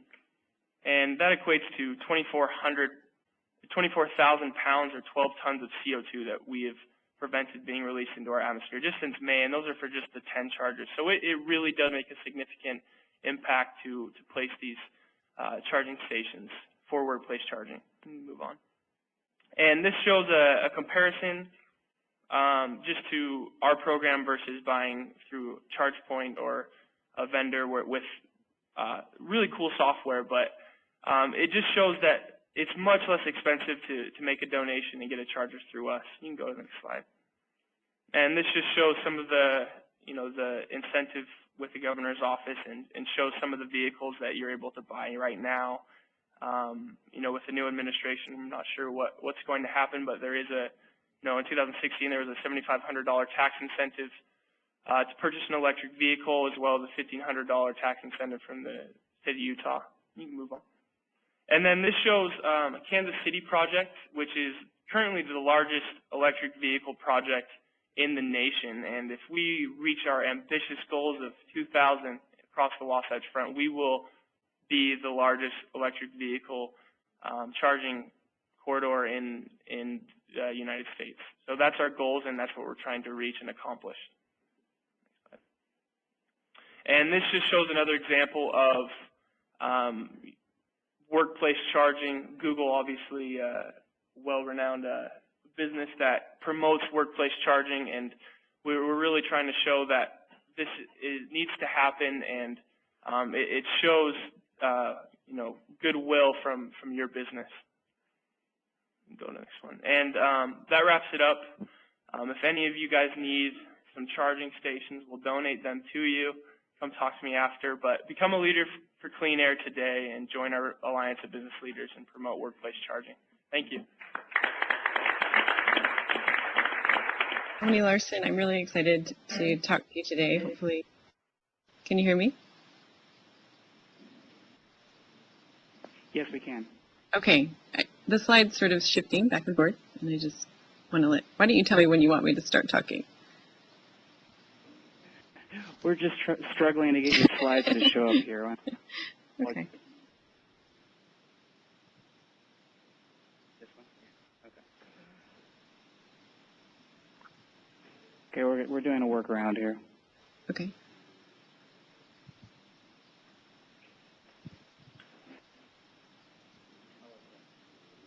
Okay, there you go. Great. I'm happy to be here, or to be talking to you today. My name is Shamini Larson. I'm the former Resource Stewardship Coordinator for the State of Utah, and I'm going to participate today in the interim until they hire a replacement for my position. And I'll talk a little bit about the things that the state's been working on along the lines of employee-based trip reduction. But I'll give a little bit of background that I think helps businesses in the room understand why the state may be similar or considering these things for similar reasons. The mission for resource stewardship is to increase the implementation of best practices and stewardship measures to improve air quality. And some of the reasons that an organization might consider these things to be important is for this slide, essentially. The American Lung Association does give a lot of counties in Utah a pretty bad grade when it comes to air quality. And as a large employer, it's a concern. And the state is one of the largest employers in Utah. This is a demographic analysis of where our employees work relative to non-attainment counties. So we have most of our employees in state government, almost 83.7% of them working in counties that are in non-attainment for the EPA's guidelines for health. Similarly, our future workforce, our higher education enrollment, has equally high percentages of enrollment in non-attainment counties. Almost 87% of our higher education enrollment is in non-attainment counties. K through 12, similar, but not quite as high. 75% of our K through 12, our children, our future, maybe long term, but still our future workforce is enrolled in schools in non-attainment counties. And that's our human resource for the future. So as a state, there's a big responsibility to have an impact on air quality. With our higher education partners, we have over 100,000 employees, over 57 million square feet of state-owned facilities, and over 7,000 fleet vehicles. And it equates to a big opportunity to have an impact and create an impact. And we'll look at what can we do as a state. We don't have a lot of industrial processes within state government, but transportation and residential commercial businesses and the way that we operate different functions within government are part of that solution. So I'll just talk a little bit about some of the things that we've done to try to identify the best strategies. We did a survey to try to understand from an employer-based trip reduction perspective what people would actually do to change their travel behaviors. And we learned some things about that we probably already knew, and probably some new things that we definitely need to address. And so I'll just go through a few of those, and then I'll go into some of the strategies. This was kind of an obvious response, but it is telling that really for people to use other forms of transportation or any form of transportation, time is the most important thing to them. Then how easy is it, that convenience factor, as well as the cost, and then how they have freedom of mobility. Definitely air quality and stress were big factors as well. And then we looked at our commuting patterns, and those are interesting because this gave us a big perspective on how far people were commuting every single day,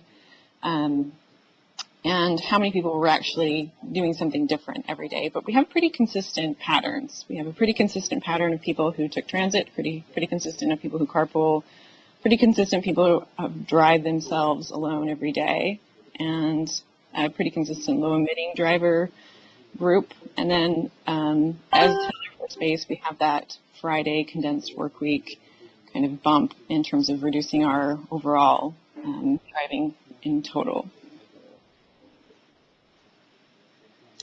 We wanted to know if people had travel habits that made it prohibitive for them to do other things. So we wanted to know if people drove by themselves or if they were dropping others, and predominantly people are just driving themselves, but there is a sixth of people who need to take someone else on their way to work.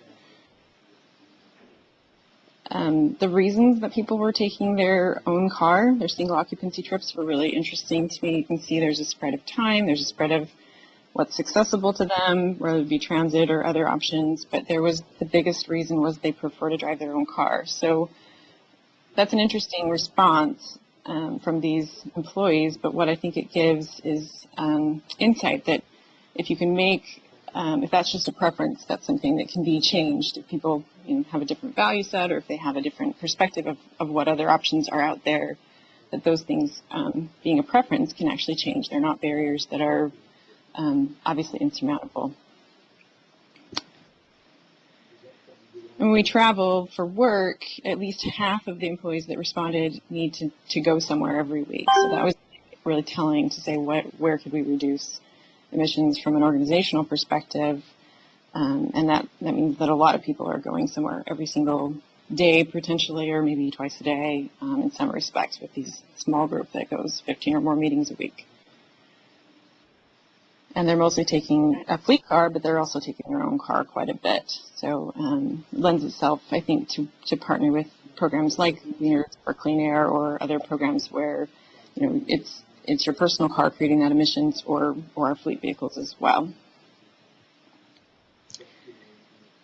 When we asked employees how to reduce those emissions, their preferred option is improved teleconferencing tools. And so that's part of me talking to you this way today is part of that solution, part of figuring out how people can work with less travel or do different kinds of things with less travel.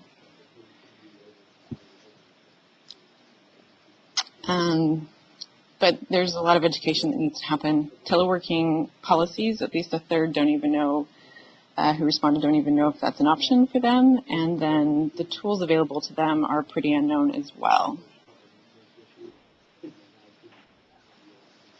And then the other barrier that we identified was that there needs to be a big leadership push to make teleworking part of everyday practice and business. And so there needs to be an education to give confidence to managers that teleworking is a great option and that it can be something that can have a positive effect or that people can be productive in those scenarios.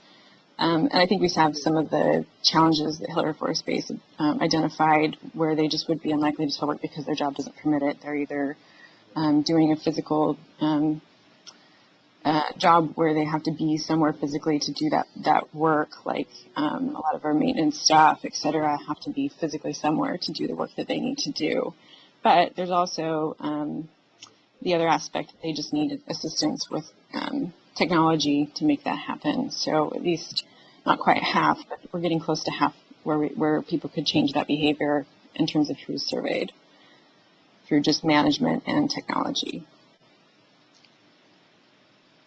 The tools people preferred, it was all over the map, so that wasn't really all that telling, but there's a big question of people who don't really know what would work well for them. So there's a big opportunity there to increase that knowledge base for preferred tools for working online. Some of our other amenities that people need to understand, people pretty much know where they're going to park their car. That's pretty obvious. We don't do a very good job of letting people know in their workplaces if there's electric car charging available, if there's bicycle parking available, and still a significant portion don't know if they have a place to shower if they ride their bike. So I'll just go into some of the strategies that I think are part of these solutions and some of the things we've been working on. The first is the learning management system and trying to develop more tools to work online.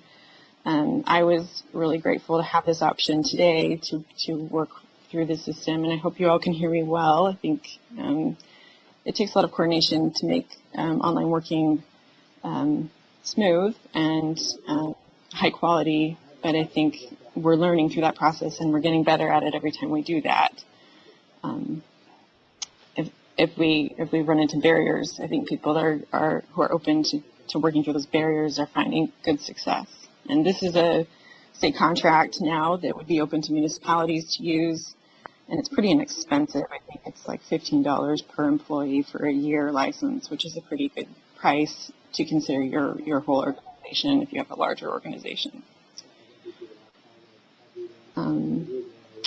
We also increased the availability of eco-passes to our employees. A few years ago, we had about a few thousand employees who had access to passes, and now we have over 18,000 people who have access to a UTA transit pass, and we get about a little over 500,000 rides per year on transit, and it is pretty consistent. We haven't seen too many drops, even with gas prices. I think as a lot of people who do it are doing it because it's the behavior that they've made part of their daily life.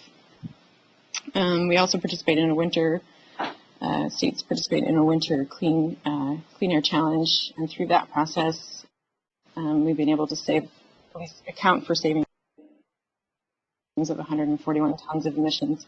But if you look at kind of the data from our EcoPass use and our TravelWise challenge, we have a lot more people using transit that just don't report. They don't participate in challenges. So sometimes challenges can be effective, but a lot of times they're not accounting for a lot of the actual behavioral choices that are being made and that are good choices and that would have an impact. I know that you presented, but I wanted to highlight, and I think they probably talked a lot about what they're doing, but I wanted to highlight another university in our state network, which is Utah State. And one of the things that they did, they incorporated a program called Zimride, which is a social media-based networking tool that helps connect people who want to carpool together. And it does it by making it so the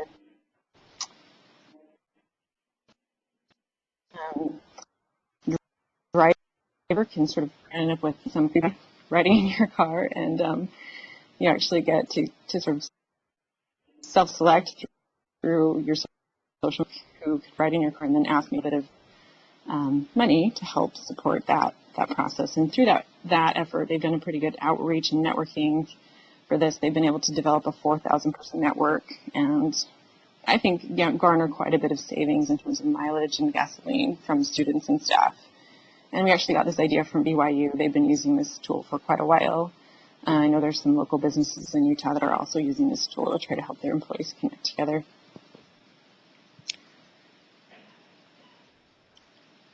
One of the other things we've instituted is the state fleet is the electric bike program.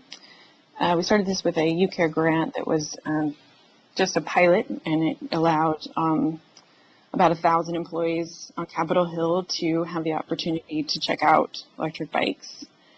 And we also took these bikes on kind of a road show and let a lot of other people try them, because that experience really had an opportunity to change behavior, because it changed their perspective of what was possible on a bike. And through that process, we've expanded this program, and it's now available. About 3,500 employees have access to check out an electric bike. Doesn't mean we have 3,500 bikes. It just means that those are available to more agencies. So we have them available at Capitol Hill, Department of Environmental Quality and Human Services, Agriculture, and Canon Health. And those bikes are really fun. If you haven't tried them, I would highly recommend it. They do change your perspective on what's possible. They go about 40 miles on a battery, and they go uphill, go all over the place. They're quite amazing. And some of the other things, obviously, are making multimodal amenities more identifiable, and helping to communicate transportation choice and making those choices more convenient. I think there's a big set of constraints and work that need to happen to make each state place of business have more equality to different types of transportation.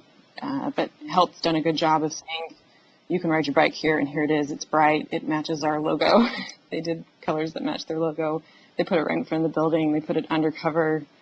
They really tried to make it a useful place, and a place where visitors would identify this and remember that it was there, as opposed to having to go hunt for that amenity.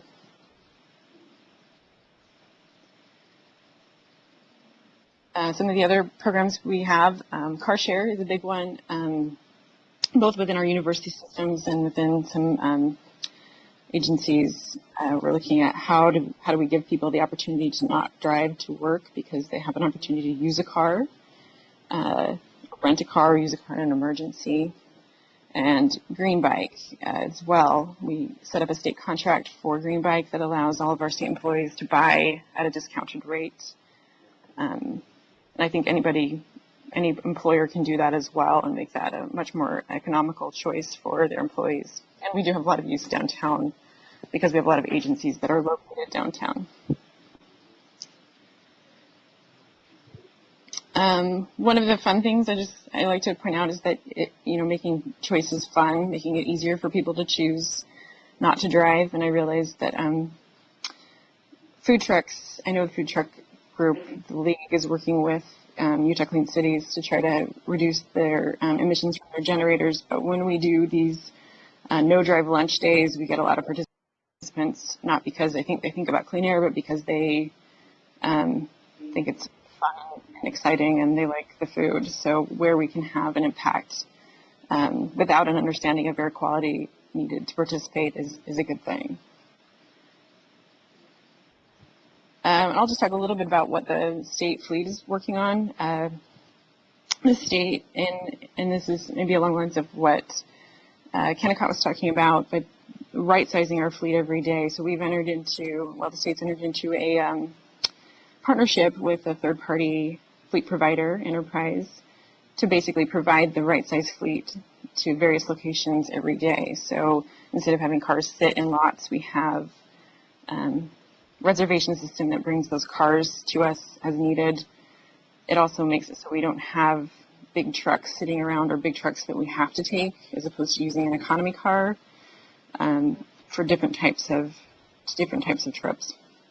And it's going to help the state create a quicker transition to the use of Tier 3 vehicles, because those vehicles will start coming out 2017, and they will be available within this pool, because the rental pool industry only keeps cars for about a year, so we'll have a much higher turnover, whereas the state would have to depreciate those cars over 7 years before they can turn them over. So as EVs come online, as they become more marketably palatable, I think it'll be a much easier structure for the state to obtain electric vehicles and start incorporating those into use on an everyday basis. And we couldn't do any of it without money, so I thought I would just mention some great funding sources that I've found very helpful to these efforts. The Clean Fuel and Vehicle Technology Grant and Loan Program, the Clean Diesel Program. Both are housed within DEQ, and our universities and some of our agencies have found these to be very effective. I think Weaver's doing an electric bus route with one of these programs, I think it's the Clean Diesel Program. UCARE is obviously a great place because of their broad scope of how to they have a broad scope, I guess, of how they can apply funds or think creatively and out of the box about solutions. The congestion mitigation and air quality funding sources are available to metropolitan planning organizations, and those can be applied for through those entities. And then we're watching very carefully the Rocky Mountain Power STEP program to see what those EV incentives will look like in the future. And I'll just make mention that the state, a group of state employees, has been working on an EV plan to try to look at some of those funds and how the state can gear up to try to best utilize those funds in the future. And with that, that is all I have. Thank you.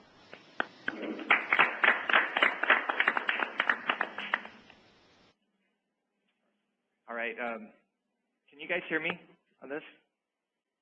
Okay. I had a couple of questions online that I just want to take care of quickly. First one actually was directed to Max, and let me find it here.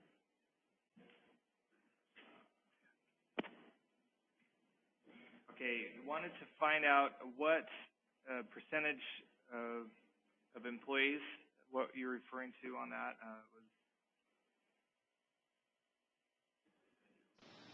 Matt, can you repeat that? Yeah. Yes, I will. Just a second. Let me get it here. It says, what are the percentage more likely to convert? What was the actual percentage? The percentage? Yeah.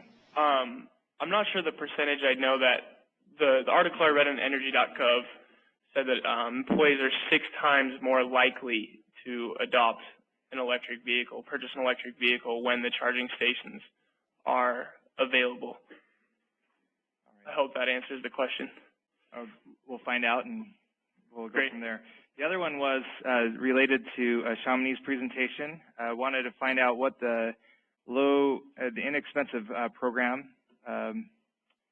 that you were referring to. Sorry, can you repeat that, Matt? I'm not quite sure I understand that question. Sorry, can you hear me now? I can hear you. I'm not sure I understood. They wanted to know what was? Yeah, there was a program you were saying was $15 a person. Right. So that is a state contract for a learning management system, and state contracts are cooperative contracts that can be used by municipalities. So a government could potentially look at that state contract and get that same pricing, depending on how it's spelled out. So it provided, I think, a low barrier to entry for divisions and departments to find a learning management system that they can incorporate into their trainings and help. And the reason it's helpful is that you can take a lot of your trainings where you're driving people to go to those trainings, put them online, and then have some really good data about how people participate in these educational online opportunities. That even answers their question? I believe so. Thank you.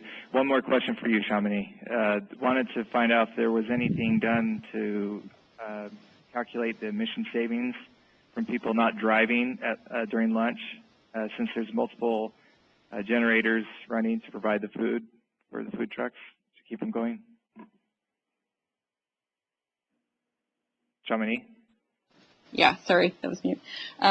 Yes, that was done during we do one, the Capitol has, that was pictures were taken at the Capitol, and the Capitol has a contracted cafe, so we only really do those during our Clear the Air Challenge and our Winter Travel Wise Challenge. So I bet if we went and looked at those agencies, we could gather that data to see how many people marked something like skip the trip at lunch during those times. I didn't do that, but I think we probably could. But I post that because I did get a lot of feedback from employees saying, well, they're running these generators all the time, which I think is a valid concern. We connected the league, there's a food truck league, to Utah Clean Cities, and I think they're working through the Air Assist grant that UCARE manages to try to see if there's a way to pilot technology to look at different kinds of generators, and I don't know what those kinds of generators are. I think they're some kind of battery system, and I'm excited to see if they've figured that out, but probably we could ask Robin Erickson, who's the executive director of the food truck, or of Utah Clean Cities, or Taylor, who's the staff person to the Food Truck League, where they are in that process. Thank you, Shamini. Myron has. I was just going to join in on that question. The University of Utah has a similar problem. We don't currently inventory that difference, but what we are trying to do is do infrastructure planning so that with each new construction project, we identify where the food trucks will go and bring power directly to those locations so the trucks can plug in and we don't have to worry about alternative generators.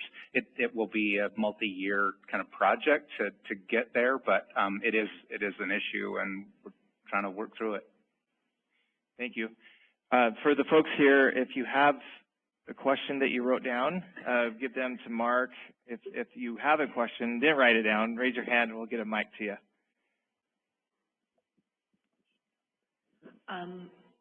A couple of years ago, it came up that the university campuses had students commuting from outside of the non-attainment areas and were driving cars that weren't inspected onto campuses.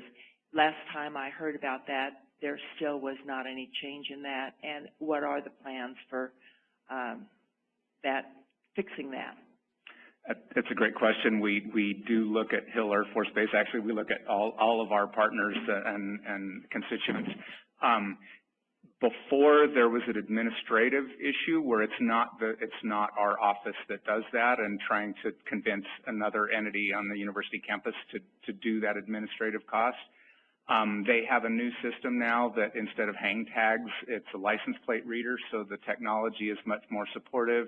We've been talking about it in the latest transportation master plan, and it's currently on the list, approved list of initiatives, and so I'm hoping that within a year or so we can get there.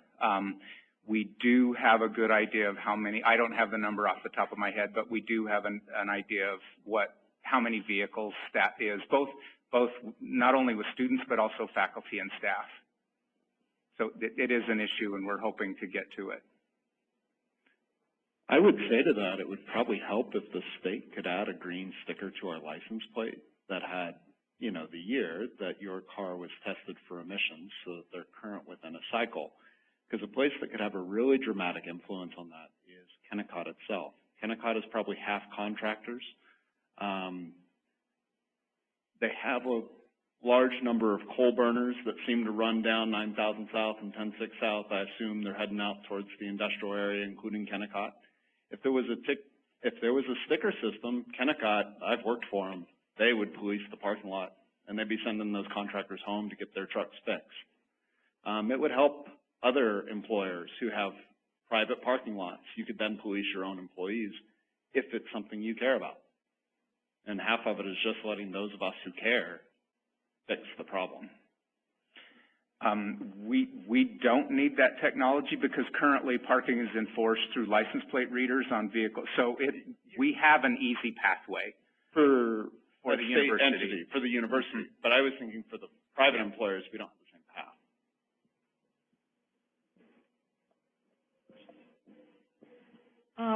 My question is also to Kennecott. I wanted to understand why are your drivers idling? You claim that you're working on idle reduction, but the question is, why are they idling? And if you know why they're idling, have you addressed the reasons for their idling correctly rather than policing them or intimidating them or doing any kind of negative kind of actions that seem to me you were presenting? A lot of our employees travel to remote locations, and during weather, whether it's the hot season or the cold season, they needed a vehicle to either keep an air condition to cool them down or a heater to warm them up. So we've done a lot of things as far as in-cab heaters to where you can run a heater while not idling a vehicle.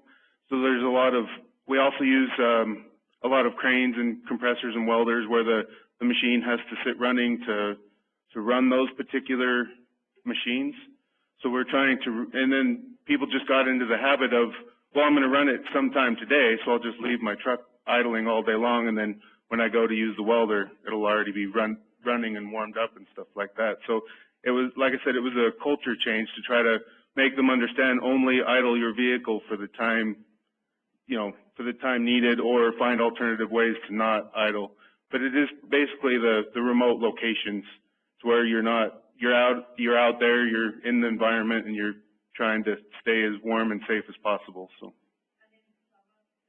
yes, agreed. Yep. Any other questions? Go ahead and get started again. Our next session is focusing on the UDOT TravelWise program. We have Angelo Papastamos, who's here and will take care of this presentation. So if we get everyone to have a seat and focus your attention here, we'll move on with the remainder of the program today.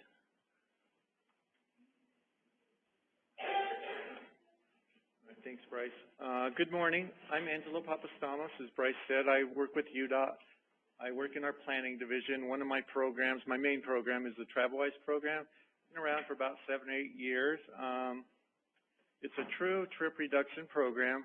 We're trying to get people out of their single occupant vehicles, especially during peak hour. I love to hear the panel. Oh, get closer. Okay, sorry. I love to hear the panel today. Heard many good things.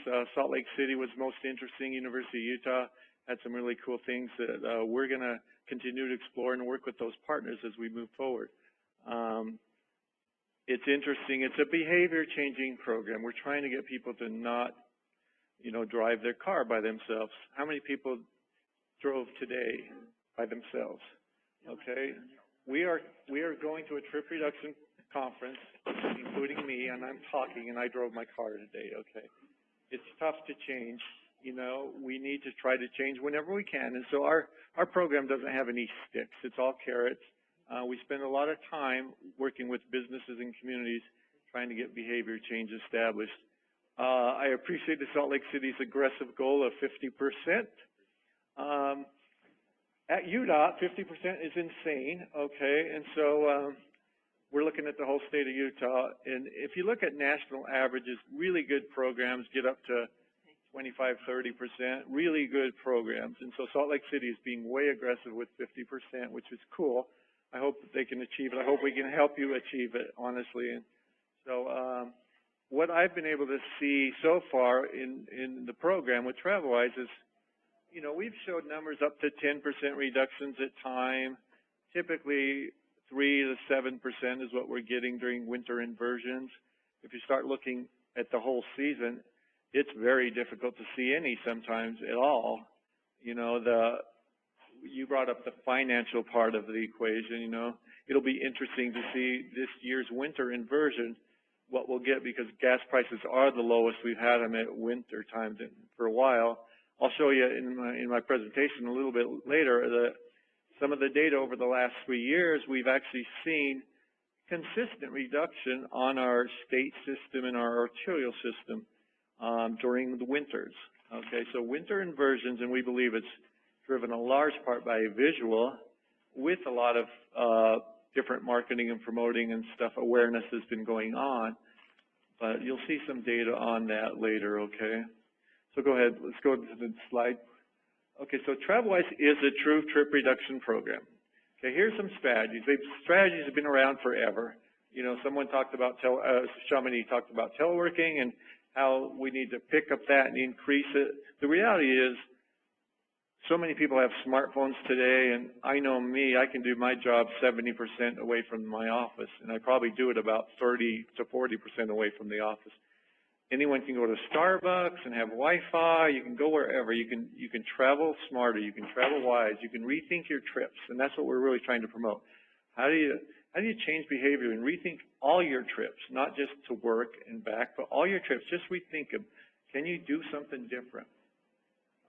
Again, the strategies are nothing amazing or fascinating up there. Most people know them all. You know, the ones that we're trying to emphasize a little bit because it's easy is trip chaining, and it helps you eliminate cold starts if you trip chain. And cold starts are a big deal with the emissions, okay? I know one of the panel member talked about, I think it might have been Kennecott, I can't remember now, but it's very important to not, you know, just not start your car that first time. Maybe it was Hill Air Force Base, I can't remember. But cold starts are so important, so we really need to not have cold starts whenever possible. And if we can accomplish just that, you know, reducing our cold starts by 20, 30, 40%, we can really make a difference with travel emissions. Go ahead, go to the next slide. Some of the outcomes that we're shooting for, and we've recently started to target health a lot, okay? And we just formed a partnership with Healthy Utah, and we're going to really start pushing messaging on health. The health groups are going to help us push the message or lead the message, understanding that transportation is a big part of changing your health. If you look at really good cities across the country and you look at their transit use, and then you look at the obesity rate, and there's a tremendous correlation. The 5 top cities basically are San Francisco, DC, Boston, I can't remember the other couple, but the transit cities themselves have an incredible reduction in obesity because it's active transportation. You're walking, you're biking, you're using transit. It's part of your life. It's part of your living. And really, you know, I work for UDOT. I'm a civil engineer. I've designed highways and bridges many years ago. I've worked on multimodal transportation for the last 15 years or so. I work daily with UTA and trying to improve transit service is part of UDOT's charge to optimize mobility. How many of you know that we got a $20 million grant to work on first and last mile solutions, okay? And so that's a groundbreaking change in UTA, honestly. They're really focusing on first and last mile. If you look at all of our transit lines that have been built, there's been no focus on it up till now. And so with the new UTA administration, it is becoming operation driven, and part of that's solutions like first and last mile. We expect to get a lot of progress on the healthier side of that equation. And then if you look at just quality of life, you know, having transportation choices, travel choices for everyone is very important. So the more we improve the first and last mile infrastructure, the better off we're going to be. And it's not just infrastructure. There's other things that are not infrastructure related to first and last mile that are tremendous tools that we can start having to give people the choices they need. UDOT is, of course, never going to forget about congestion. I'm going to fire Christy after the meeting because it's supposed to say optimized mobility. And so, anyway, one of UDOT's strategic direction is to optimize mobility, okay? And as we look at that, we really want to tag team that with air quality issues. I was just having a conversation with someone at break. We were talking about variable speed limits and how that can, you know, make an impact with air quality and how we can continue to try to make progress in that arena. You know, right now we have legislators increasing the speed limit on us, you know, and we're trying to, honestly, UDOT doesn't support that all the time. You know, we want to make sure everything's safe first, and then we also are thinking about air quality initiatives as well. So it's, as we move forward with automated vehicles, with variable speed limits, with different kinds of congestion, toll lanes that are, right now we have HOT lanes, you know, as we continue to move forward, that air quality will certainly be in the picture. Is it going to be on the forefront? Probably not, but it's going to be in the picture, absolutely. Okay, go live now, Glade. Okay, so this is our TravelWise tracker. So all you guys are familiar with Clear the Air Challenge, it seems like. TravelWise tracker is the backbone of Clear the Air Challenge since it started, okay? It's evolved a couple of times now. And we worked with Salt Lake City, Salt Lake Solutions to get the first challenge up and running 6 or 7 years ago. We're a strong partner with Salt Lake Chamber, and every year we put together challenges. We put together our own winter challenges with other partners, like University of Utah has a great program going on right now. A couple other people have things going on this year. The state of Utah, Chamonix has been driving it, and we have another state challenge that's going to come up this year. And so Glade's going to give you a live demonstration now. Let's go ahead and type in an address. So you guys can all do this on your smartphones or your computers. We don't have an app yet. We hope to have an app soon, okay? Hopefully by the time we have a winter challenge next year, by the way, we're probably going to switch the challenge. It's not going to be in July. It's more likely going to be a winter challenge, the one that the chamber hosts, okay? We haven't finalized that yet, but I think it's going to happen. So go ahead and type that in, Glade. And then just go ahead and hit find your route. Okay, so when you do that on the tracker, we're partnered with a group called Ride Amigo, and they're the backbone of the calculations that you're seeing. And you'll see that it's tied to UTA, it's tied to Green Bike. And what it does, it gives you your choices. Do you want to carpool? Do you want to take transit? Do you want to ride a bike? Do you want to take your car? So it gives you the choices. You can see, we did that from my office to here, and you can see a couple of people you could carpool with. You can put in your times, and it can show you what people have signed up for carpool times. You can put in, go to transit, click on transit for a second. Okay, so those are your transit options that are available to you to get from my office to here. And it has times associated with it. And anything that we show on here has, it shows the emissions that are associated with it, the calories that are associated with it, the energy that's associated with it, I think the dollars, and the dollars too, right? Okay. And so all of those show up. And so we hope to, this tracker got implemented last year. Our website is brand new this year. And so we hope that as we push TravelWise Rethink Your Trip, and we hope TravelWise becomes a verb that you guys use when you're reducing single occupant vehicles, you're traveling wise, okay? And so we hope that people will use that tracker. So go to the bike one for a second, Glade. Okay. Is that the bicycle one? Okay. Oh, no, that's the car one. Oh, he's on bike, okay. Oh. Okay. So with each route, you can play with each route online. You can see, if you take a different route, you can move your icon around and change that to a different route, okay? And so it makes it easy to see all your choices. You will see many times, and I've ran this through UTA to make sure they were okay with it. You will see that sometimes car travel is 11 minutes and taking transit is 44 minutes, okay?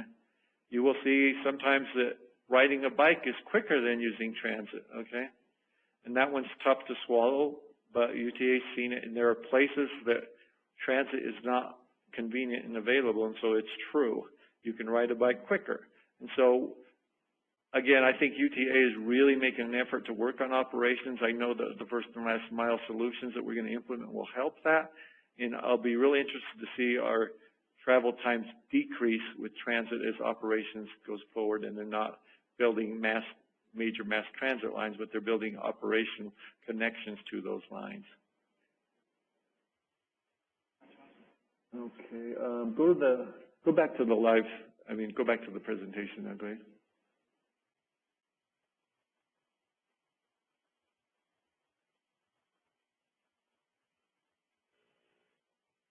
Okay, the next one. Okay, yeah, I want to stop here for a second. Okay, so again, with each strategy, you're going to see your emissions. You're going to be able to look at your time, your distance, your route, okay? And so you can put in 8 a.m., you can put in 5 p.m., you can put in Monday through Saturday, whatever you want. It's completely tied to the transit system, okay? The bus system and the track system and front runner. You'll also see, where's green bike? Go to the next slide. One more. Go to the next slide, yeah. Okay. So all those little green dots are green bike, and so we're tied to green bike. How many of you know that we're looking at regionalization of green bike? Okay.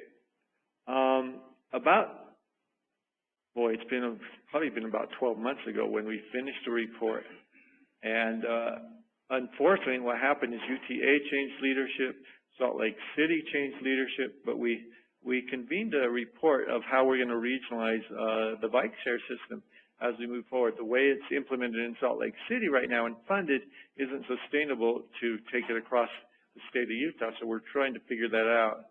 And so without putting any pressure on UTA, we're hoping that UTA operates the system owns the system, and Green Bike operates the system. That's what we came out with this study. We hope that happens. There's a lot of negotiation to do to make that happen, and I know with the new change in leadership, it's got bogged down. So we're hoping to dust that off and get started soon. But right now, I can't promise anything on that. But I know we're working on green bike regionalization. I think Chamonix touched on it a little bit for private businesses to, like Adobe has their own bike share program. Okay, it's a really small system for Adobe employees only, and they have their program. I don't know if, Steve, do you have one or not? I can't remember. No, you don't. Yeah, and so people in the private world are having their own. We hope to regionalize the Salt Lake bike share system into something that can work in other areas. I know Ogden is looking at it strongly. Provo is looking at it strongly. And I believe St. George is looking at it, I believe. And so I think those are the three areas that are looking at it right now. But we're going to continue to help try to push that as UDOT and see what we can do. You go to the next slide. Okay. On this slide, I just want to spend a minute on this one. And it shows per calendar, as you enter your tracking, and it sounds like a lot of you guys have used the site for the challenge. Hopefully it's a little bit easier this year, but I think it's pretty easy, but hopefully everyone does. And so you can put down your dates, you can put down your saved trips, your favorite trips. You can, if you take the same trip every day for the month, you can just do that one time. So it gives you the ability to track it easily. We're hoping that we get more and more participants. The Chamber is committed to really making a strong effort this upcoming season. So again, I think we're going to have a winter challenge in 2017 driven by the Chamber, okay? And I think we're going to try to get back to where we had really big numbers when Salt Lake City was leading the effort in Salt Lake Solutions. We're hoping to get back up to those numbers.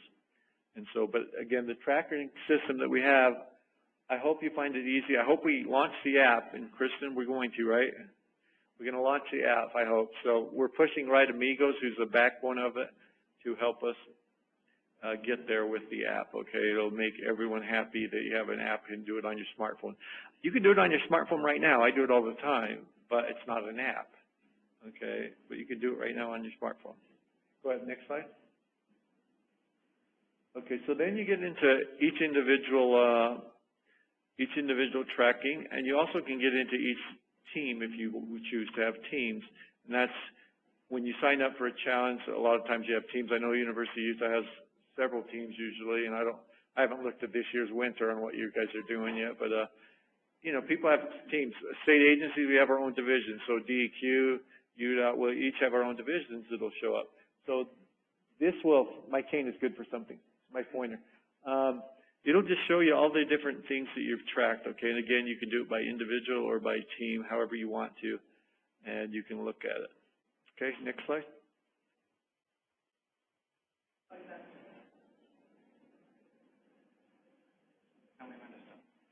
Okay, yeah, right. I think that's it. Yeah. Okay. So we believe we're getting to this user-friendly tracker dashboard.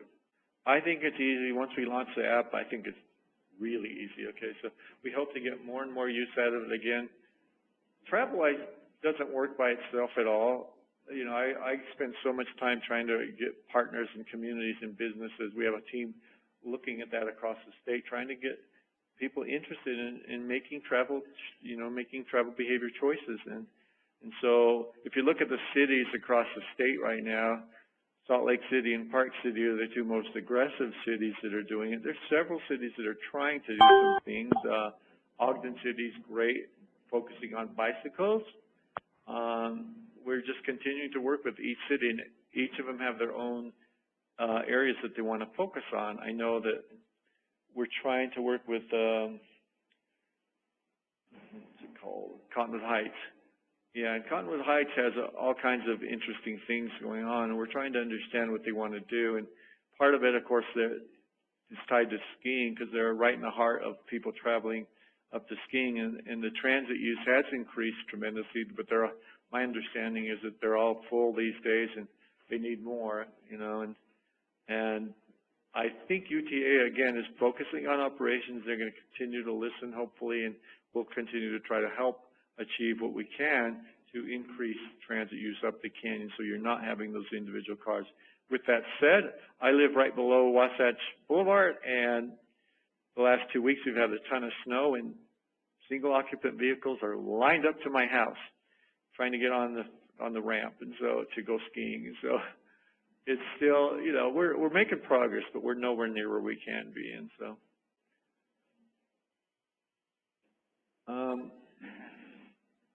you know, again, I'm going to show you some air quality things in a second, but you know, that one of our outcomes is definitely trying to improve air quality. Definitely try to optimize mobility, but I want to spend a minute on health, okay? I just talked about obesity. I mean, Healthy Utah has obesity and diabetes, right? Is the two, okay, the two things you want to improve. They're tied together, obviously. I'm sure Steve will talk more about health in a minute, okay? But I'm UDOT, okay? I don't really talk about health until the last few years, okay? It's pretty exciting that we're starting to understand the impacts of the transportation system that it can have on your health. And so our leadership, I think Val mentioned Carlos, and he gave us some very nice compliments about automated vehicles, which is interesting. We're trying to be the best we can, but that one's a tough one. And so anyway, I went back to health. I think it's just very important that we move forward with health initiatives as outcomes to tremendous transportation improvements. Wasatch Front led a transportation land use, is leading a transportation and land use program. It's tied to Wasatch Choice 2040. Ooh, I see Julia in the room. Okay, she's gone now, but she used to lead the program. So it's a great program that starts marrying land use to transportation, and to really make progress, you know, to really reduce our trips, we got to ultimately change our land use. And so, again, I was talking to someone at break, and they were talking about Seattle and how they were able to change dramatically in a small window of time with political drive. We don't quite have that political drive, but there are opportunities out there, and communities and cities are rallying around trying to look at this. And again, part of it's funded by the Transportation and Land Use Program, which Salt Lake County and Wasatch Front have been funding for a while. UDOT's stepping up to help fund that as well, and hopefully there will be others. But it's a great program that we work with as TravelWise. We work with each community to try to get them to move forward with some of those initiatives.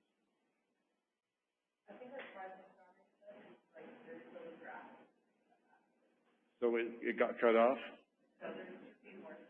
Oh, yeah, well, I thought so, yeah. I was going to say next slide, yeah. Yeah.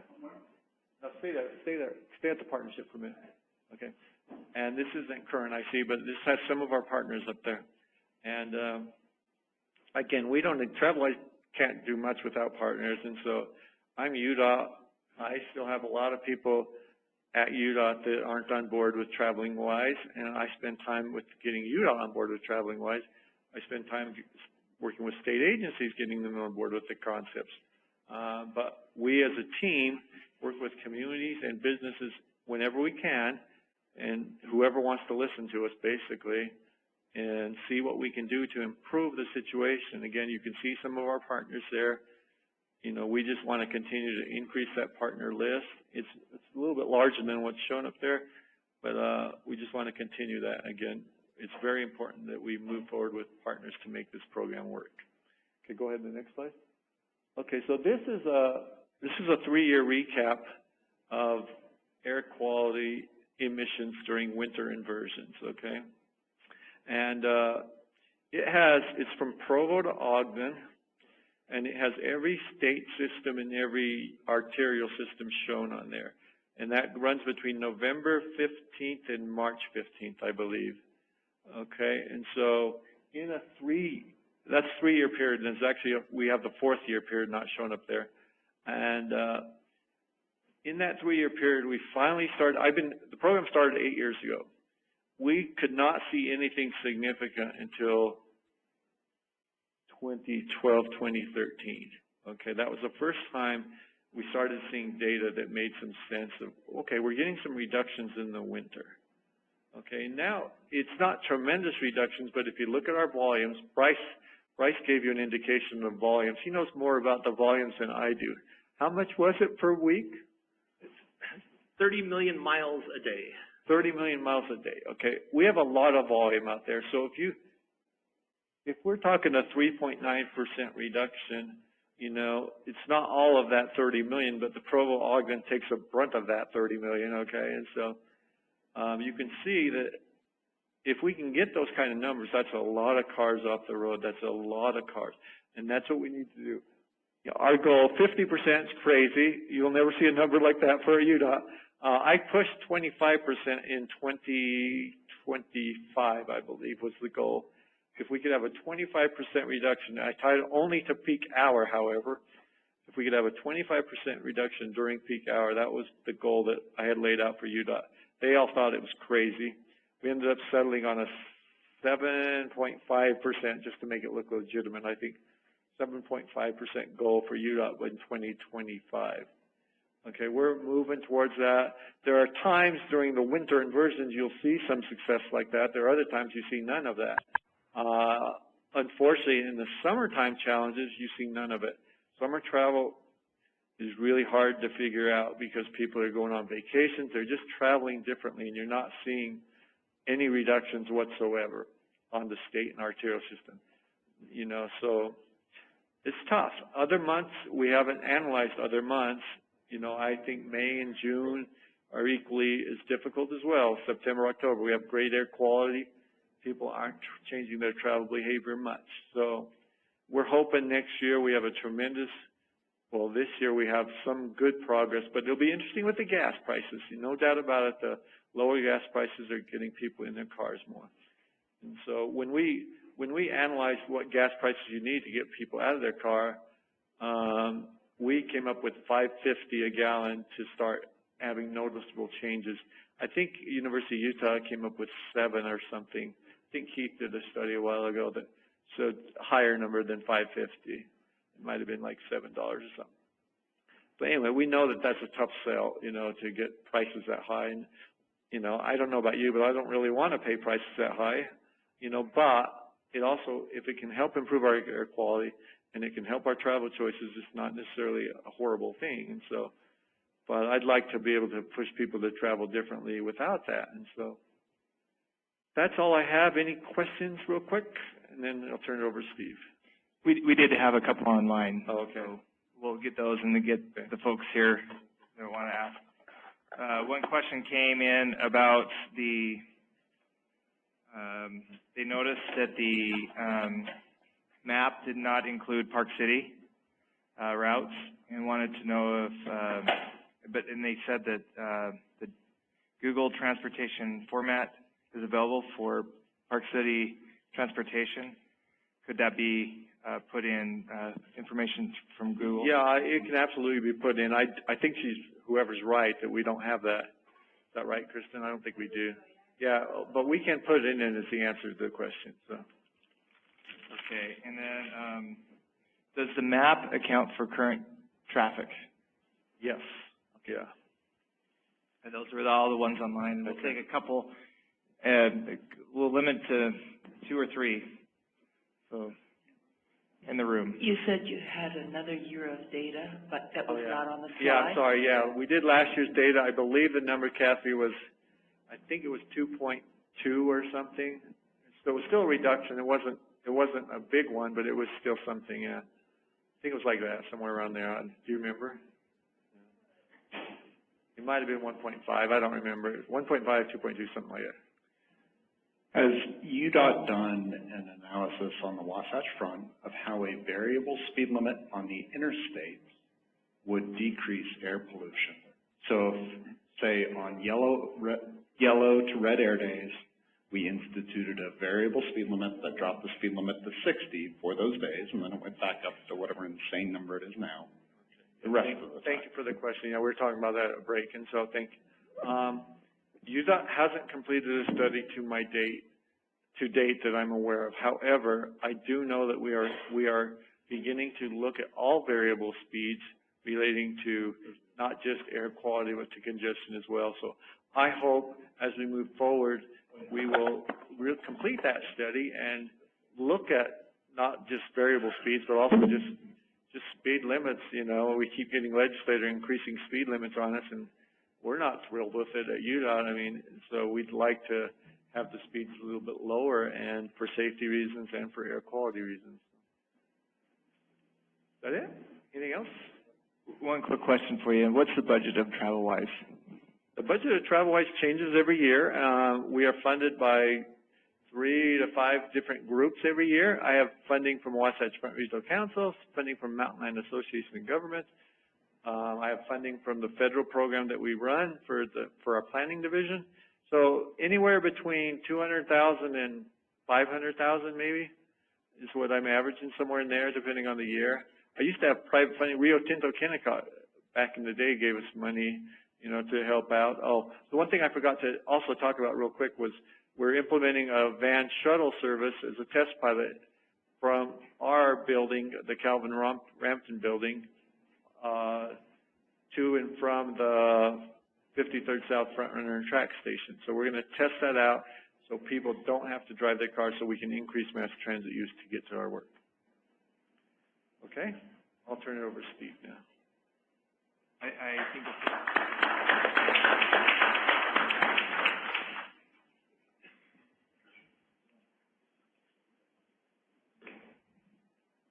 our last speaker is Steve Bergstrom from IEC.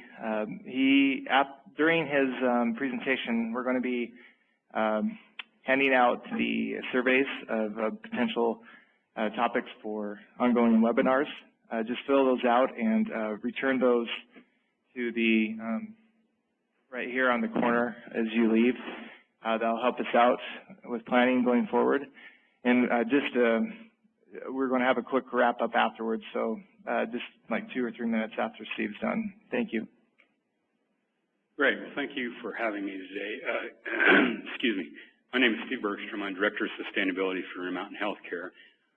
We met with Bryce and his team a few months ago, and we were doing some things. We wanted to know what everyone else was doing, or if there was any idea of what was going on.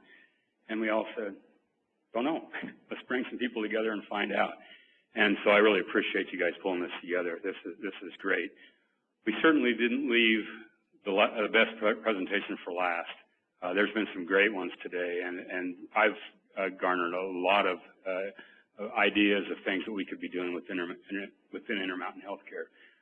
We're not going to talk about the evils of air quality today, so I'm not going to hit you with that. We do have presentations on that.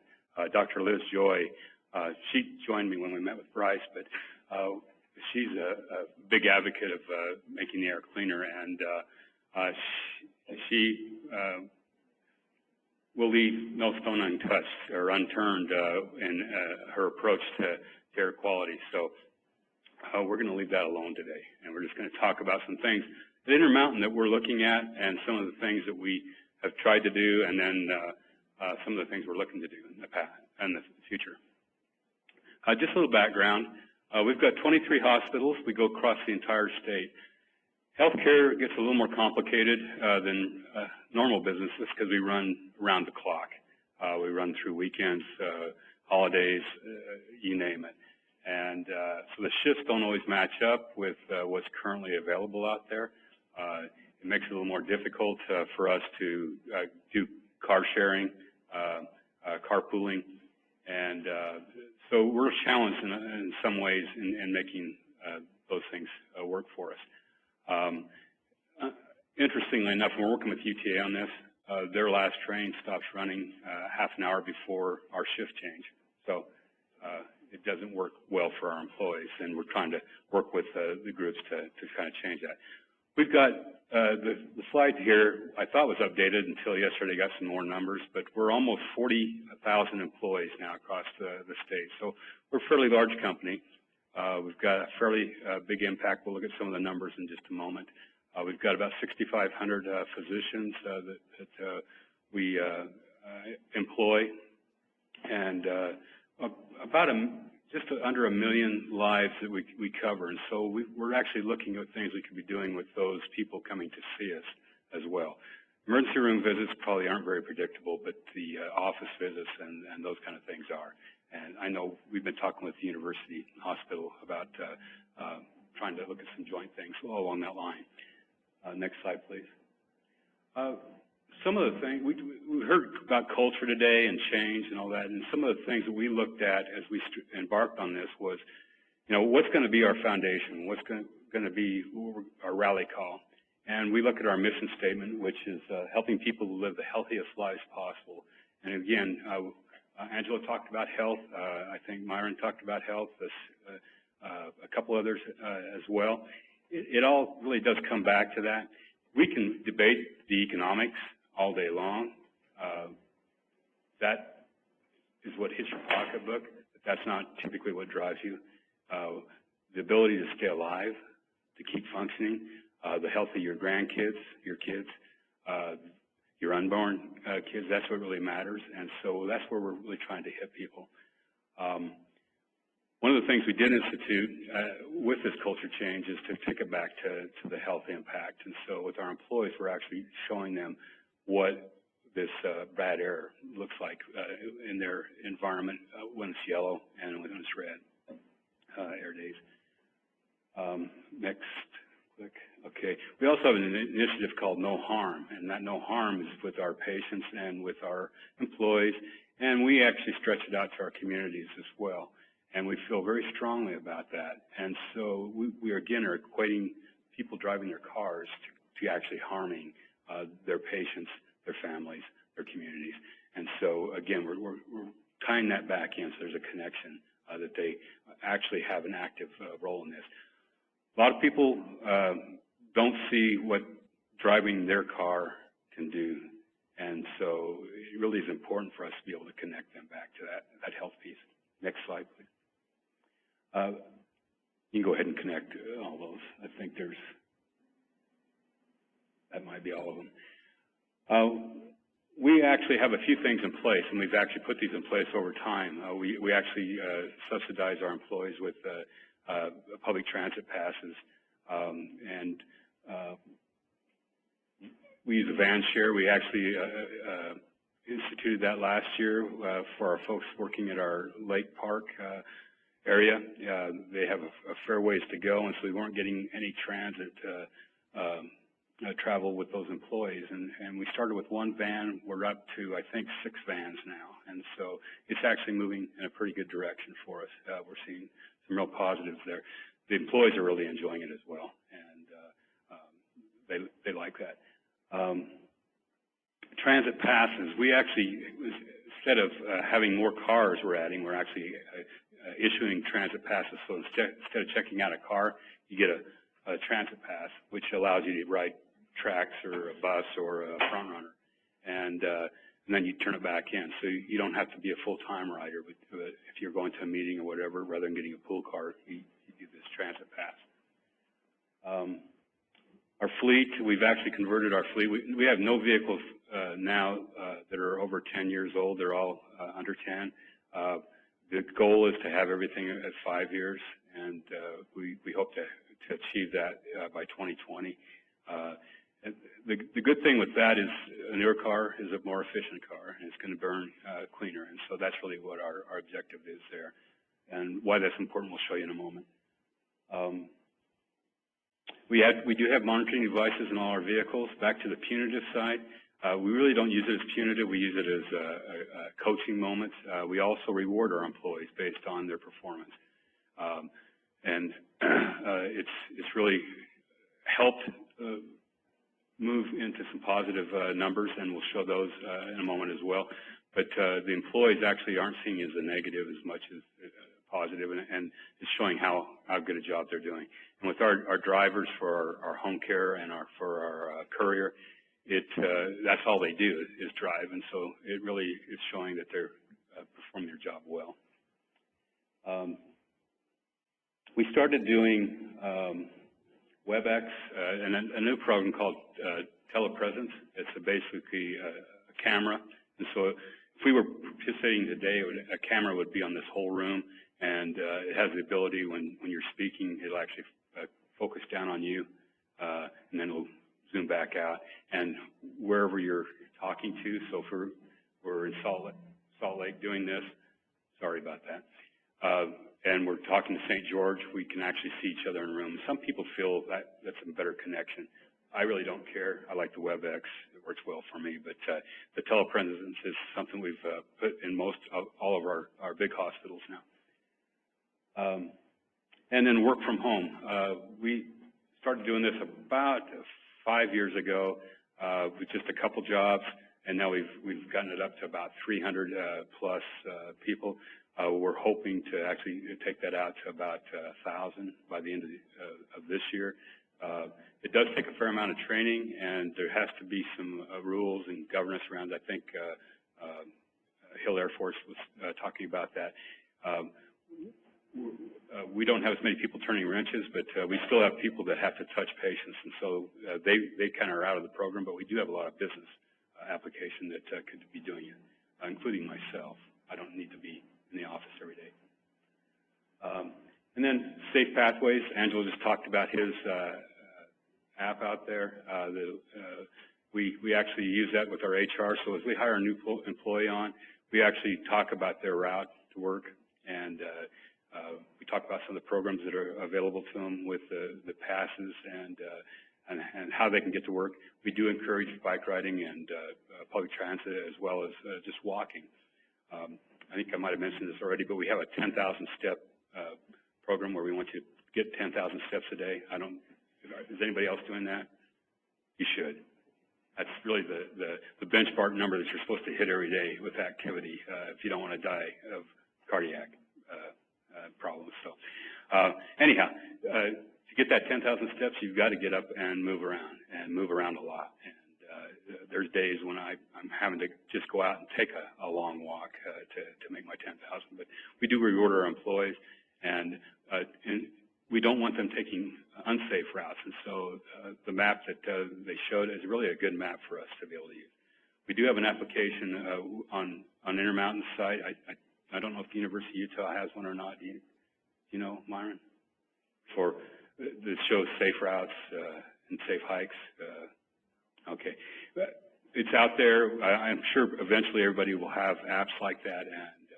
But it's a good thing because you are promoting, again, walking. and moving, but and biking, but you're doing it in a safe manner because we don't want to lose you. Okay, next. A few of the stats. I just got my numbers yesterday on how many miles. The year before we had 10.7 million miles we put on our fleet. This past year we just finished, it's actually 11.7. So as Angela said, we're kind of going the wrong direction. However, we did add a bunch more sites. We added about 30 more clinics that we hit at least twice a day with our couriers, and a couple new facilities that we actually put in as well, in hospitals. And so that's probably added some to it. And we're looking into the causes.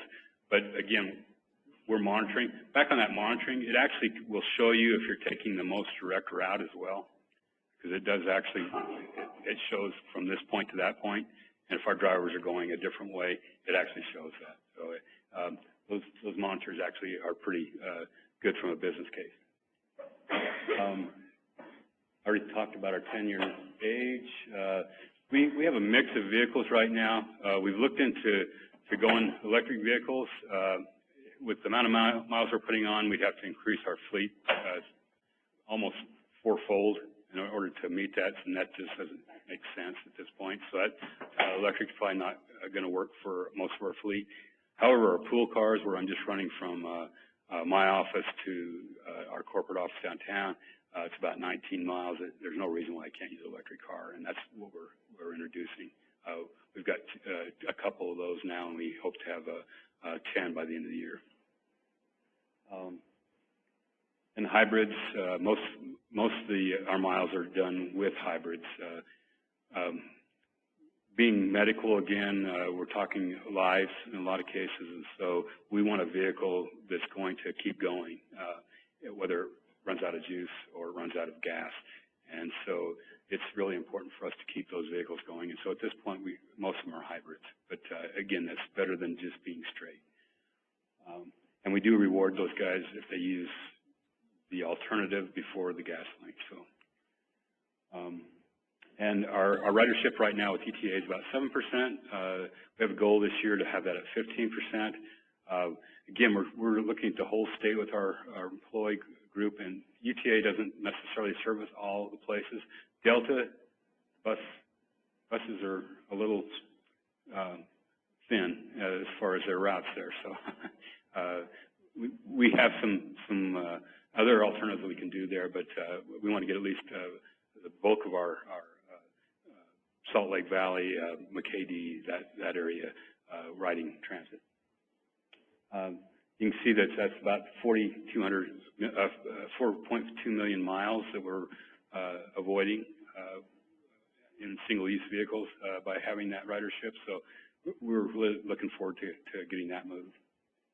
And then the 40 transit passes. And then I already mentioned the work from home. Our goals are like many of the other goals stated today. We're wanting to increase our ridership, reduce the fleet and pool miles. We are looking at some other ways that we could actually reduce those. We do have, for our patients, rather than going into an office and we're using it, I think several other hospital systems are using it, but you can actually go online instead of going in to see your doctor now. That's eliminating some miles. I think that's kind of a wave of the future for a lot of different reasons. It's a lot less cost than going to the emergency room or to a clinic or Instacare. But I think it also keeps cars off the roads, which is another positive. And to increase our work from home, I already mentioned the education and the different pieces that have to go into that. It's a little more complicated than just saying we're going to do it. And there's still a lot of apprehension on the part of a manager about allowing their people to work at home. How much are they watching TV or, whatever. So there's a way to get past that. And Angela, was it Christy North? And her program, I can't remember the name of the company with that. Is it North? Not Christy North. At any rate, I'll have to think about it. I've lost her name. She's worked with us on this to get the education and the basics down. I don't know. Are you guys working with anybody from Hill? Yeah. Okay. Well, we have the security pieces, but Kate North. Okay, thank you. And so if you're interested, talk to Angela or talk to me, and we'll get you connected with Kate and her program. And then increase the WebEx and telepresence, and then the charging stations that Max talked about. We have a plan to have each of our campuses with multiple charging stations by the end of the year. Next slide. Yes, yeah, they'll all be stage 2. We're not in, Max, I appreciate the free ones, they just don't work for us. We also have some regulations that we can't give anything away to a physician. Anything we do has to be reported, and even if it's 10 cents worth of power. And so we actually have to put a charging mechanism on that, a billing mechanism on that. So, and with that in mind, to get into some of the technologies, you have to go to the phase 2 or stage 2. This is some of our actions that we put into place. I'm not going to go through each one of these because we're really short on time. But we actually send out communications when we hit yellow. Part of our future is to actually do the more aggressive on yellow air days. We're not ready for that yet, but at some point we feel like that's what has to happen. By the time you hit red, it's almost too late, and I think that's a real concern with us. So we want to actually, when we get into that yellow, we want to actually have our employees react like it was red. We are asking people to stop using some of the fossil fuel vehicles and equipment that we have, whether it's lawnmowers or snow removers or whatever, depending on the season, during those yellow and red air times, if possible. Again, we have to have access 24 hours a day, 7 days a week, and so we can't quit moving snow, but we want to be very cognizant of the fact when we hit these days. The next slide is basically the same. It's just a little more aggressive. But I could say part of our plan, if we get it passed, we'll actually put it in place within this quarter, that our red strategy will be hit. When we do send these notes out to every one of our employees, by the way, are connected to the system and have to check in every day on our system, so they actually will get this message when they check in and check out. So, any questions? Angela.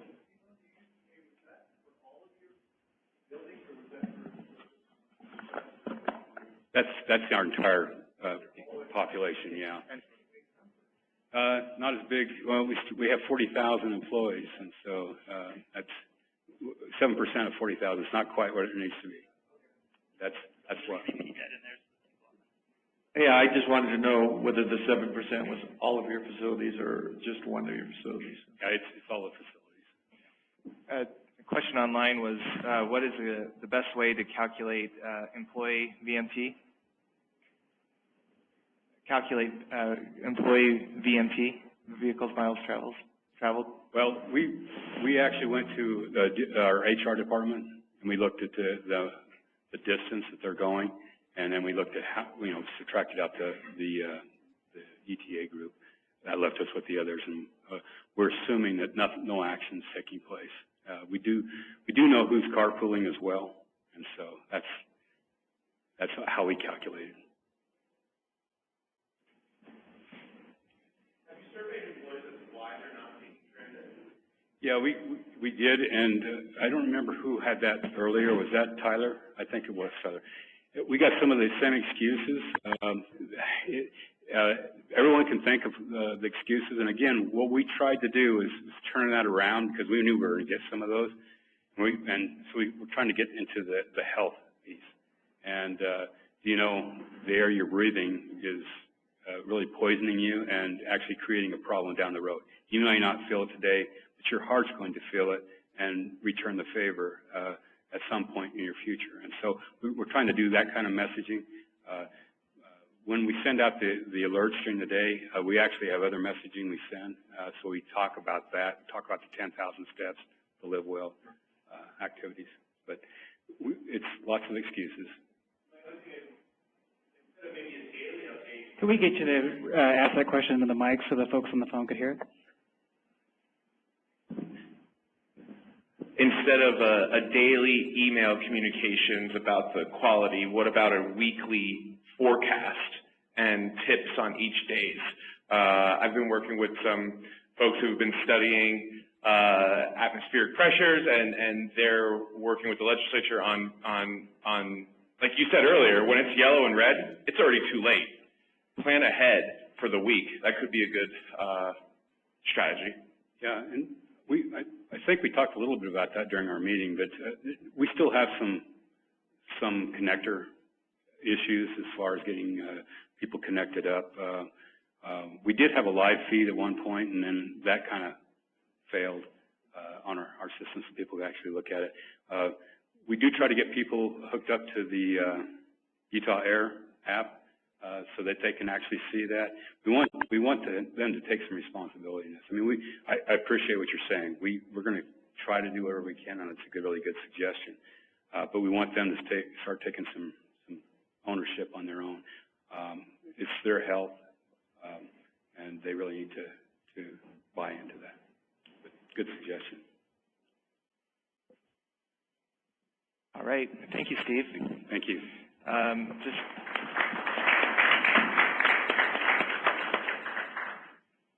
For those folks that are online, if you would take a second to respond to this poll. This is the same survey that's going to be, those individuals are here. Thank you. As we wrap this up, turn some time over to Bryce, and thank you for your participation. Just again, thank you to all the presenters and the networking that happened. That's the other important part of this piece. For those people that didn't get to take advantage of the networking because they were online, hopefully we can make the connections. For those of you who have trip reduction experience, we hope that you'll appreciate some phone calls from those that are getting interested and excited in these new efforts. And just for your information, for the people in the room, we had about the same number participating online. And then we're also going to make this available so it can be a resource for others who want to view this in the future. So again, thank you for your participation. If we could get a copy of the feedback survey there, that would help us to plan further activities. And Steve.